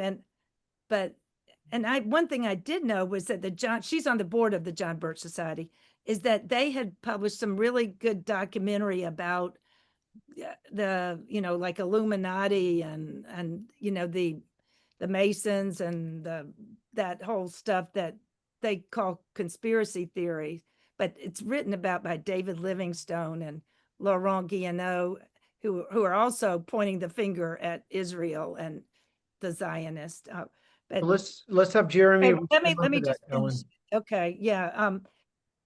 That and I think they get smeared. So, those whistleblowers, I always wanted to start Whistleblowers Cafe, where we are allowed to really check into these conspiracy theories and then go do some more research and come back next week and keep getting educated. But one I wanted to throw out there was that people should watch the movie 2012 Operation Terror. It's a very plausible research-based movie that shows, how the CIA developed the planes and orchestrated. And at the end, they show what happened to flight, the one that was shot down over Pennsylvania. I think it was 93. Yeah. 93, that's right. And, he showed that they were the CIA people who were hired, to build the planes and organize the stuff, and that they switched planes and then landed them in Cleveland or Cincinnati. Daveson probably knows. We do this research together. We should both come work for you. And then put into an airplane incinerator and killed. And the guy who wrote the script, and it was made in 2012, wanted to run for president in 2020, came in third as a libertarian out of California on the primary. And but he's I think making movies is what Oliver Stone, Ellen, Danny Romero, here's the finish. Danny Romero, Daniel Sheehan said, we need to make a documentary about this. And that's, tying together what he's found with The Promise, just like Kevin Annett is saying, we need to make a documentary about what he's just uncovered and prosecuted in Murder by Decree. That's Pope Leo, Donald Trump, the head of NATO, and maybe Epstein, 9 others are part of a Ninth Circle Masonic cult of drinking baby blood. And they've been Ellen, let's just close on that. We have to follow that. Okay.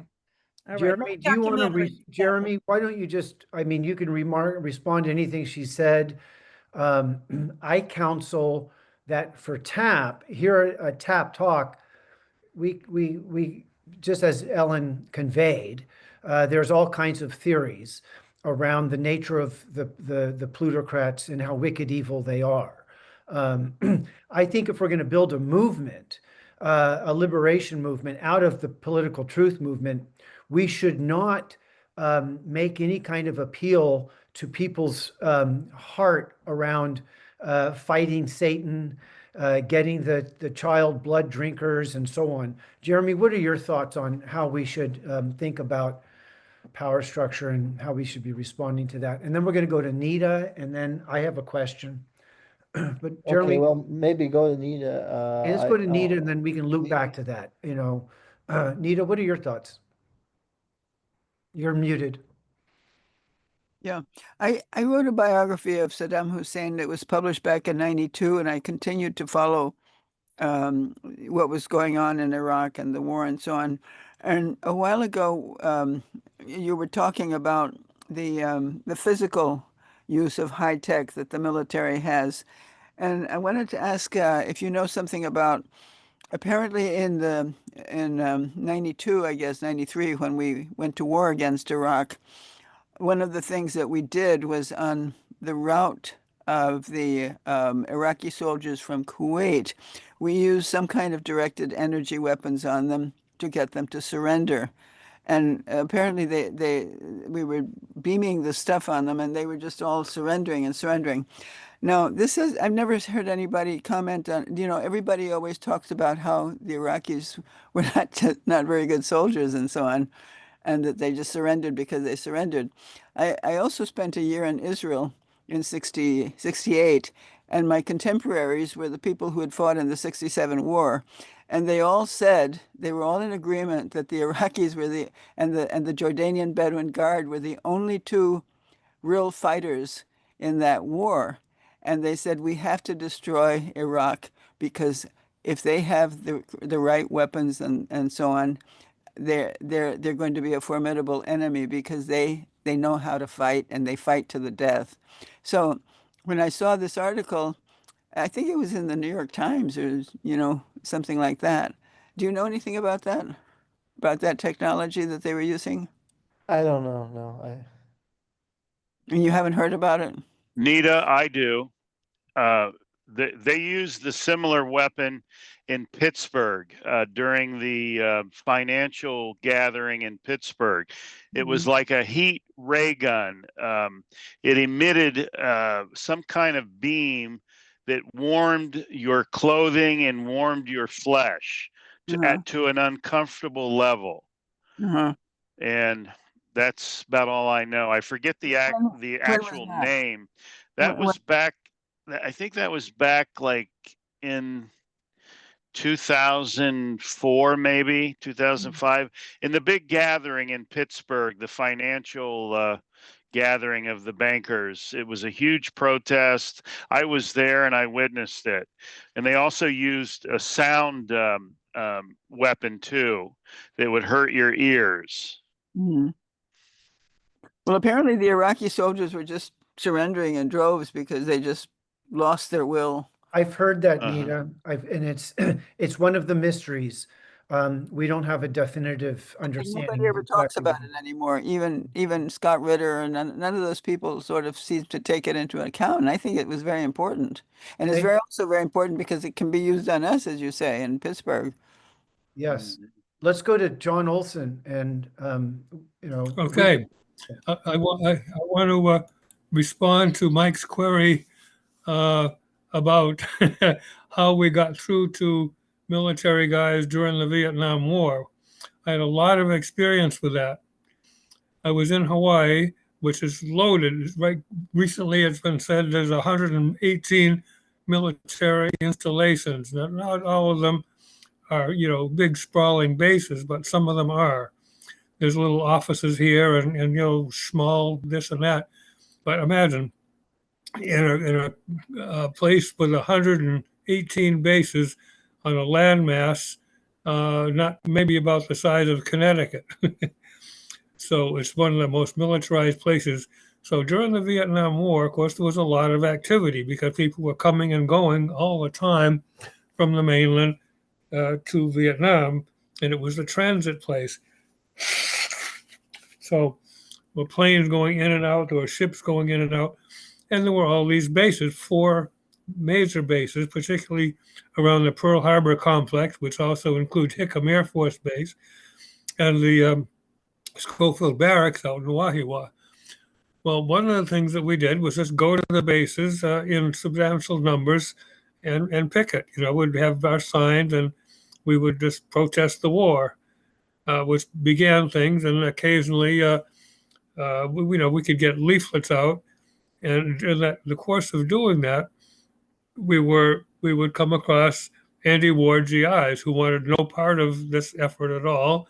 They didn't ask to get in. They were drafted or maybe went in voluntarily because of the draft to get in a better position, or maybe they had a change of heart, once they saw what it was all about. So they would come to us or we would meet them. And also we would leaflet down in Waikiki where they would go on their rest and recreation. They stood out because in that time, the late 60s, early 70s, just about everybody was wearing long hair except the military. They stood out like a sore thumb. So we could approach them and give them leaflets. So they would come to us and say, well, we can help you get the word out. Here's some background information about the Vietnam War. Here's the history. Here's the reasons why you're being sent there on a killer's mission. And a lot of them, of course, were very open to that because they didn't want to go. As Muhammad Ali said, no Vietnamese ever called me the you know what. So and this was black and white GIs alike. So we got a lot of it. We had a coffee houses where they could come and talk and outside the base when they were off duty. And we had underground papers that we would give them. And there was one in Hawaii that was actually formed and done by the GIs themselves with our help for printing, called Liberated Barracks, which is one of the ones cited in Sir, No Sir, which is a great movie about the anti-war movement of the 60s. So I was deeply involved with that personally. Now, the biggest thing that we were able to do was a GI sanctuary, which started with one guy who I think he was in the Air Force, and he simply declared, "I'm not going." And we took him to the Crossroads Church, which was about a quarter mile from the university in Hawaii, the major university in Hawaii, in Manoa. And so he started, and then within a day or two, we had a couple more, and then we kept promoting it. And in those days, the media, we had people in the media who were sympathetic. So we would arrange for them to have press conferences sometimes there on the premises of the church, and the minister was sympathetic to us as well. The congregation was divided. There were some of these elderly, particularly the older Japanese who had identified with America during the Second World War. America's right. We need to support that as our proving that we're not the enemy kind of mentality. But then the younger generation and others who were not of that, particular mindset saw that the Vietnam War was a travesty and the draft was terrible. So they were with us. So by promoting the event and the occupation of the church by us and by the GIs who would announce their instant retirement, it grew within a few, maybe 2 or 3 weeks, to 36 active duty GIs who had announced their retirement. But that was the biggest sanctuary, certainly in U.S. history, as far as I know. And I was a civilian supporter. But eventually we realized that they were going to find a way to bust. The military did not come onto church property, but if anybody went off the property, as they sometimes did, the GIs themselves would be subject to a bust. And some of them were enticed to go off because of their parents or other reasons. But then what happened was the authorities, that is the military and the state authority or city authorities, said, well, this is not a suitable area to have all these people. There's sanitation issues, there's code violation, etc. So they knew they were angling to get to arrange for a bus. So we were able to get people off the campus and surreptitiously into other people's homes or other locations. Some of them we got off the island, and there were three who were in disguise. But I think somebody described that on an unsecure payphone, and they were busted on the airplane that they were going out on. One was disguised as a priest, another had a big beard, et cetera, like that. But we did get some off, and two of them actually gave an address to the National Conference of Episcopalians, I think in northern Michigan, and the FBI got wind of that. But just before they came, they were spirited off into Canada from Michigan. So that was a success. In other cases, we had people in people's homes, and in one case, in the military housing itself, with one of our anti-war GI supporters who was living in the it was barracks area, but off the base itself. So that was amusing. So those are some of the things that we did, but mainly it was communication directly, getting in these leaflets and pieces of brochures and maybe even booklets would get on the ships, it would get on the planes and end up in Vietnam and help with the ferment that eventually made the military ungovernable from the point of view of the ruling class. John, thank you for that. And I think Yeah, I'd like to follow up on that, Chuck, if I may okay, briefly. well, Yeah. go for it, Mike. I know Yeah, you're John, you made an excellent point. This is exactly what we need to do today. We need to get in the face of our local officials at the city halls, at the county commission meetings, at the various town hall meetings, and hold them accountable. And until we do that, we can't expect anything to change. The court of public opinion is our most powerful tool. And that's what we've got to use. People need to get out of the comfort of they need to get out of the comfort of their own home and go in front of the meetings. Mm-hmm. But my point is, in places where there are major military bases, activists need to show up at those bases and give literature about what's happening in the world and the domestic fascism and so forth. That's my key point. So yeah, and we need to do the same with the firefighters and the various firehouses regarding 9/11. Sure. Thank you for that, Sure. Mike. And I think I got to go, everyone. It's been very nice. Thank you all, and we'll see you next Tuesday night. Take care, Mike. And thanks for bringing up the firefighters. That's a whole nother piece of possible activism. Have a good night. Okay, good night, Mike. We're going to go to Hugh, but let me just observe that one of the news reports of one of these uprisings that might be one of the color revolutions manipulated by CIA, but in this, I think it was Nepal, one contingent of military went to the side of the young people protesting. And this is one of the things that in any kind of this liberation movement, I mean, the prospect that truth movement could fuse into an authentic liberation, then the question is, what are we liberating from? Well, we're liberating from this wicked evil that are running these coups and assassinating people and so on. So it makes all this, we absolutely have to educate. We absolutely have to win over our police forces and our military, and the prospect that firefighters, retired fire chiefs, could become political leaders, indignant at 9/11. But then they need, and we can, we're wrapping up here, but there has to be social program. You know, you can't just be against the crimes, you have to be for the better society. Let's go to Hugh. You maybe have a question or observation. Hugh, again, your hand's up. Please unmute and share what you're thinking.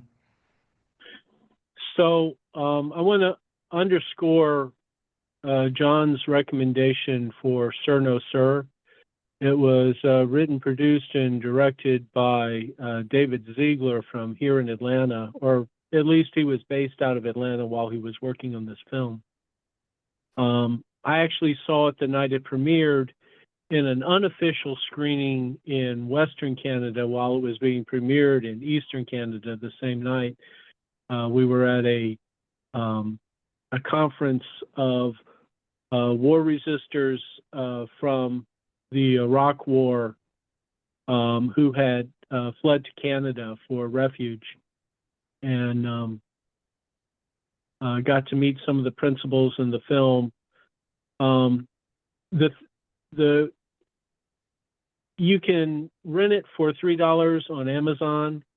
You can watch it, I suspect, with ads on YouTube. If you're going to spend money on the show, I would urge you to go to the producer's website and see about purchasing DVDs. One tactic that I used to use when I had a disposable income, I would buy Sir No Sir DVDs in 20 at a time and show up at the airport and hand them out to the guys in uniform. I would try to avoid the folks with the stripes on their arms, anyone who had any brass on their shoulders, I would avoid. But I would talk to the junior enlisted, no matter what branch. The point that is made by David Ziegler's film is that while all the long hairs camping out on the mall and encircling and levitating the Pentagon and whatever other tactics they were pursuing, while those folks were annoying, they're not what ended the war. What ended the war was the movement against the war by the people in uniform who were charged with fighting the war. What ended the war was when the military became, and I'm paraphrasing language right out of the script, became an undependable tool of U.S. foreign policy. The Nixon administration could no longer count on the military to do what they wanted the military to do. Their intelligence people organized out of the Philippines were sending up the chain bogus intelligence reports. They would go up in these AWACS airplanes and listen to the signal intelligence coming out of North Vietnam and translate it, and they were supposed to be producing reports that were being sent up to the Pentagon that were supposed to inform military strategy, and they organized among themselves to stop sending any actionable intelligence. They would make things up, and their reports were pure fiction. People on the front lines were refusing to go on patrol. Soldiers were fragging their officers and their non-commissioned officers. People were in one way or another resisting participation in the war. There's this great sequence about the Kitty Hawk being deployed out of San Diego, and a poll, a vote that was conducted by organizers in uniform and out of uniform who they were meeting people as they were reporting to duty when the Kitty Hawk was about to be deployed and being asked to cast a ballot. Should or should not the Kitty Hawk deploy to Southeast Asia? And overwhelmingly, of course, the sailors said no. And so John's point here about, and Chuck's point and your co-host's point about engaging the folks in uniform is critical here. Is that, this is an opportunity for us to, it gets back to what Jane McElvey was saying about organizing. It's the people who are really eager to join your union organizing movement, they're a vote, but they're not necessarily an organizer. What we need is to be strategic about who we're doing our outreach to, and find people who have a base of support and who can bring other people with them. And we're not wearing the uniform, but we can reach people, young people, by opening these coffee houses or providing the mechanisms to reinvigorate the GI resistance press that was so vibrant during the Vietnam War, to support people who are in a position to do the organizing that we can't do ourselves. Over. Good, excellent sharing, Hugh, and good points. Brian, you did have your hand up, but you took it down. Did you have something you wanted to share, a thought? You beat me to it. Fragging ended the war. Fragging. Okay. Yep. Very effective, eh? Well, what is fragging? Can you define fragging? It refers. It takes its name from.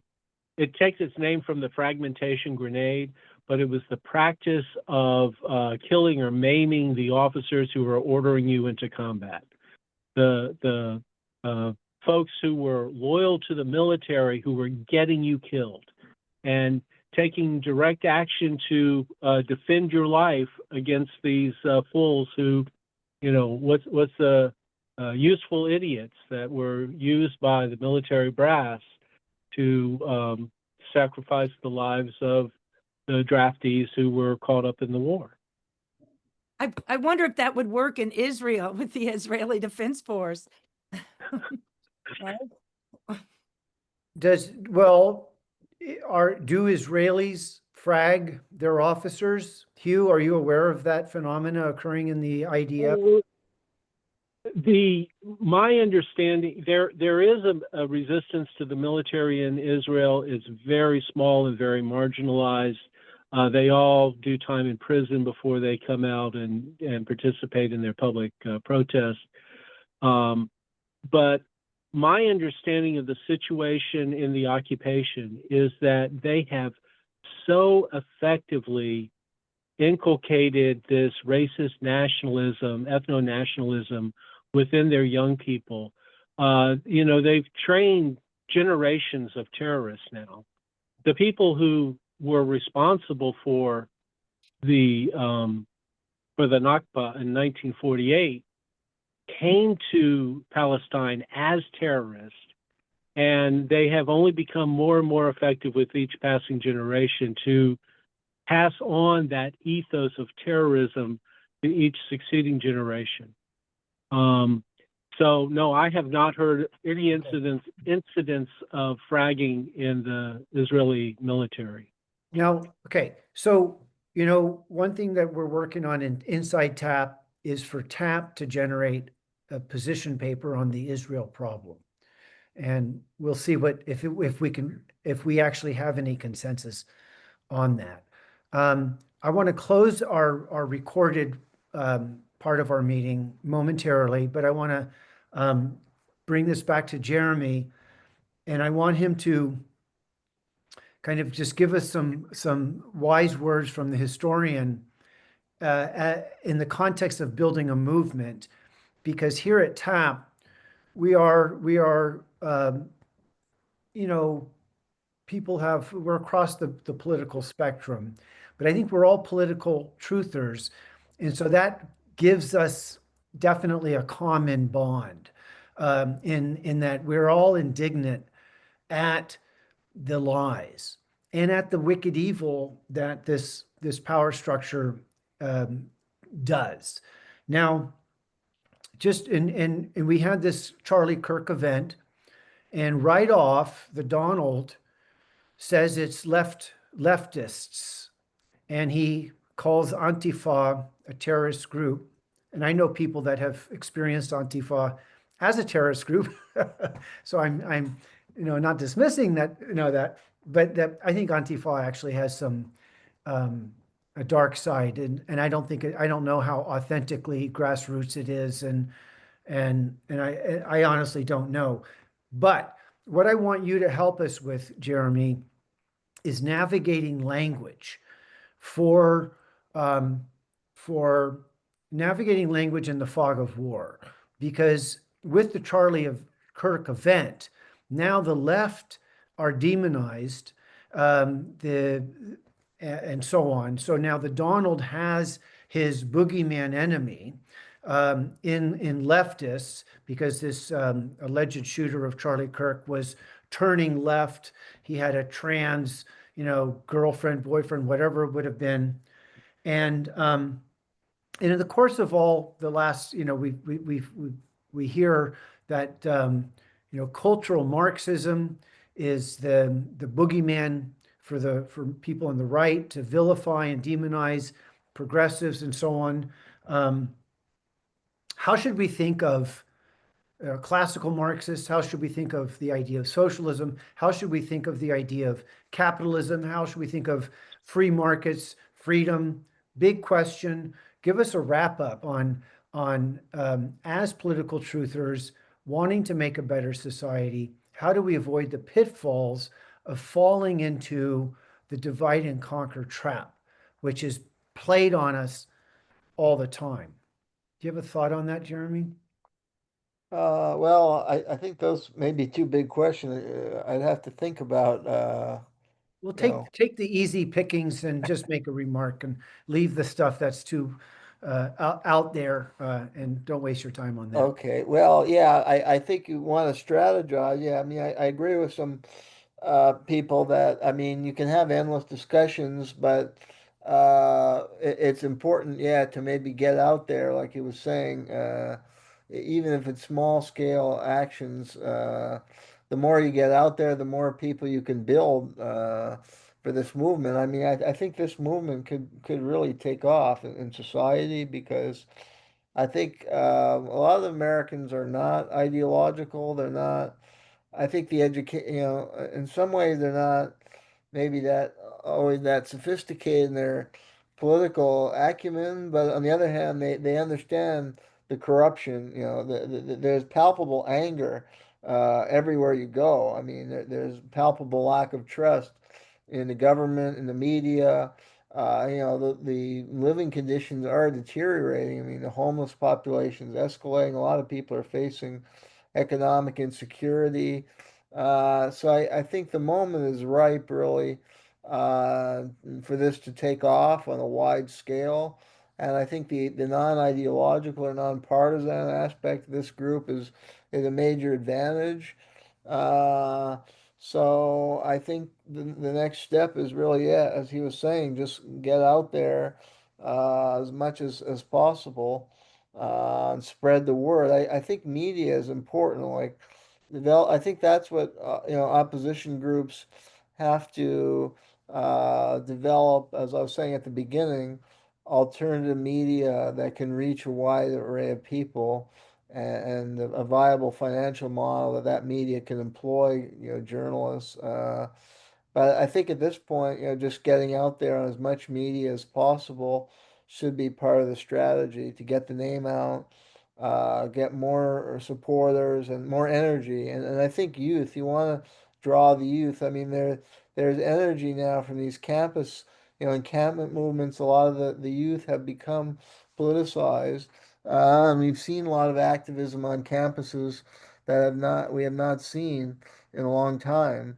So I think a group like this has to find a way to reach youth and get youth who will bring a lot of energy, like to protests, youthful energy and enthusiasm. So I think that should be the key to strategize what kind of actions can be taken, and what media outlets can be accessed right away to spread the word.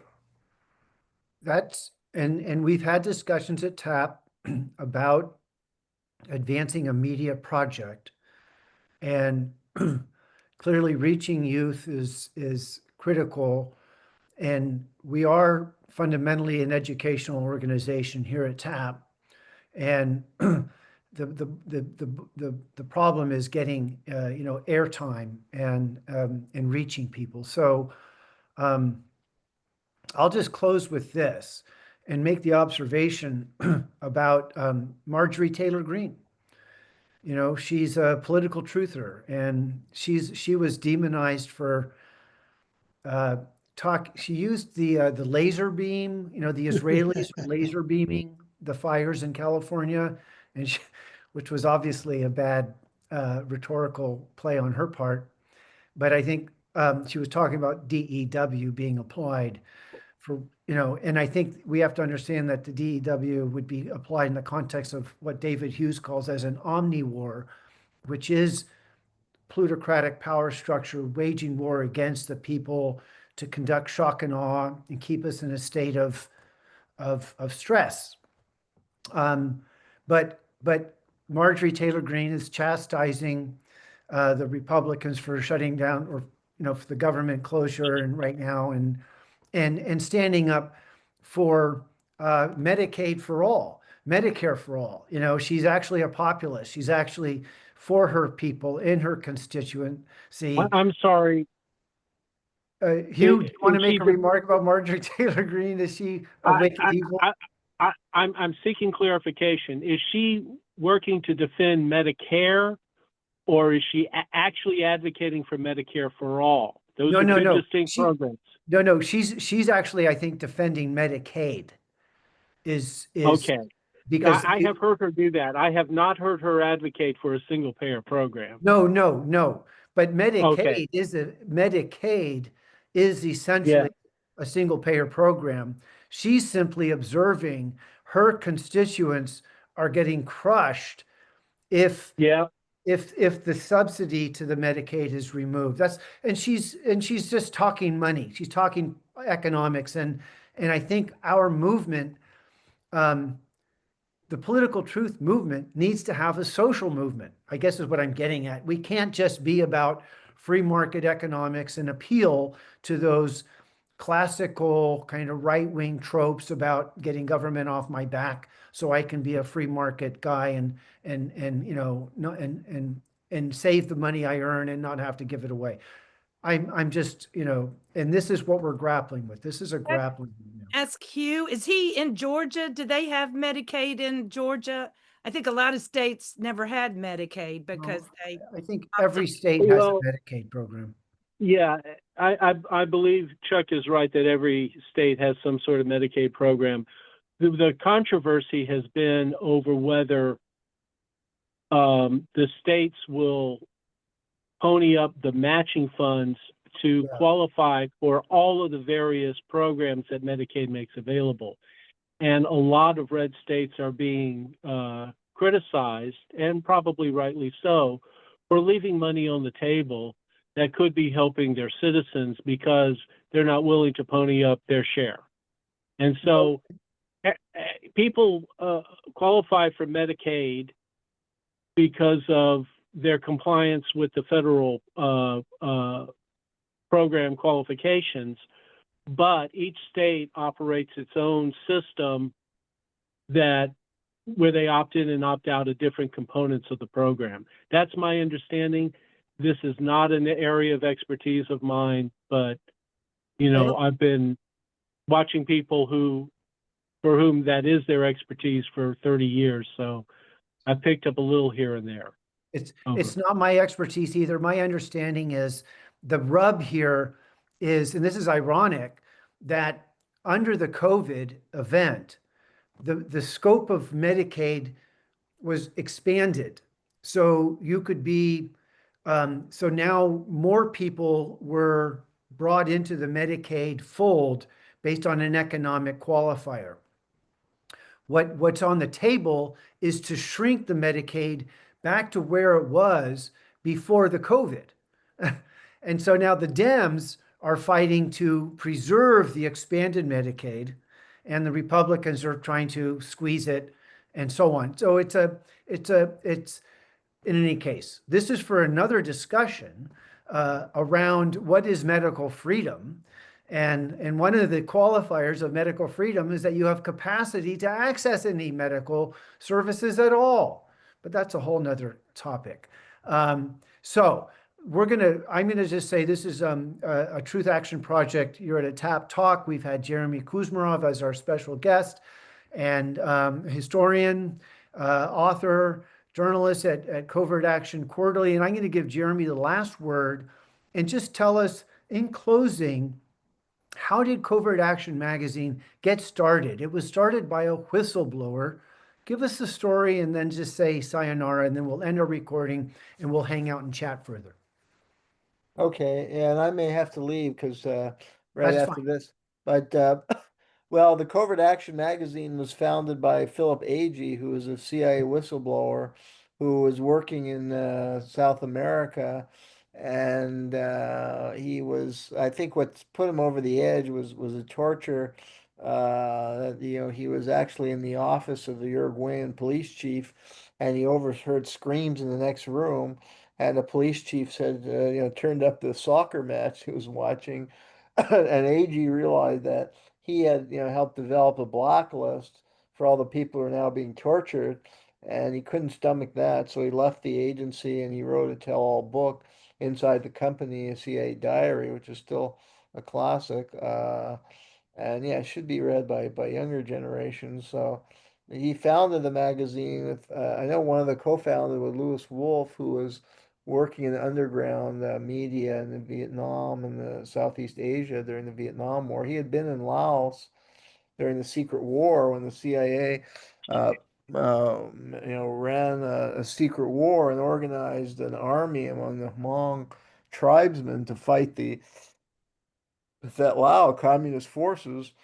So he saw the evil of the CIA firsthand, and he was, I think, working for some kind of Peace Corps type agency after college or something. And he observed the evil of the CIA firsthand. And so he signed up, was one of the leading journalists with that magazine. He's still around. He's in his mid 80s and he still helps out. And there was a couple other people that some people here may know, like Ellen Ray and William Schaap, were journalists, and I think Schaap was also a lawyer, possibly, who were with the magazine. So, and then it was refounded. You can read all the old issues. Well, you can order it for like $200. You can get them all sent to you, but you can also read them for free online. They've been digitized on the Covert Action Magazine website, and it's interesting. I mean, now it's a great historical resource because a lot of the articles were really well grounded and exposed a lot of CIA operations and activities, in third world countries, and yeah, they had a naming names column. Yeah, the if you go in the archives, like here you see archive, and I've done a lot of historical, like this featured article here is on the Nugent Hand Bank, and it draws off like Covert Action Magazine in the early 80s did an expose of the Nugent Hand Bank, which was a CIA money laundering bank. And so I recently did an article that quoted the Covert Action article, and then yeah, drew on some new finding by Peter Osborne regarding that bank. And a new book came out a few years ago also that was very good about the bank and what happened to its founder. So anyway, yeah, we do still a lot of historical articles, and some of the history is easier to trace out than the present day, since the CIA is a secret organization. It's hard to follow exactly what they're doing. So it's a bit easier to trace out some of the history. So as a researcher, that's more well documented by now, certain things. So. But anyways, the magazine, yeah, it was restarted 5 or 6 years ago, and I started. Luckily, I got a job because I used to work as a professor, but then I was railroaded out of the school I was teaching. Now I teach part time, but I was able to get a job with them so I can make ends meet. Not a high salary, but at least I can pay my bills working for them and doing teaching on the side. So Well, thank you for that. Can I ask one thing? Yeah, go ahead, Ellen. Two things. One, this Swift idea, that Danny, are you going to be having more series with Daniel Sheehan and Peter Osborne and maybe is there a way we could help submit some article ideas and work like yeah. the Swift? Well, do you have my email or? Let us The All right, I'll email put my is email in the chat. Yeah, I mean, definitely we're open to receiving new articles and submissions. Yeah, I mean, now, because then I also started doing this podcast with Gloria.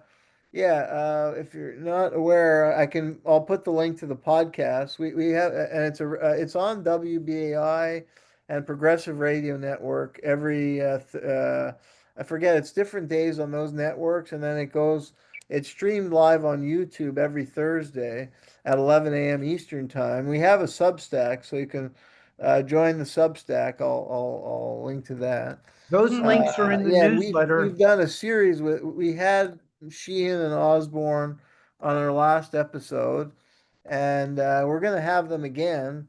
And yeah, I developed some articles with because Peter developed, and if you want, I can put his website in the chat. Uh, Please Peter do. was he had his own software company.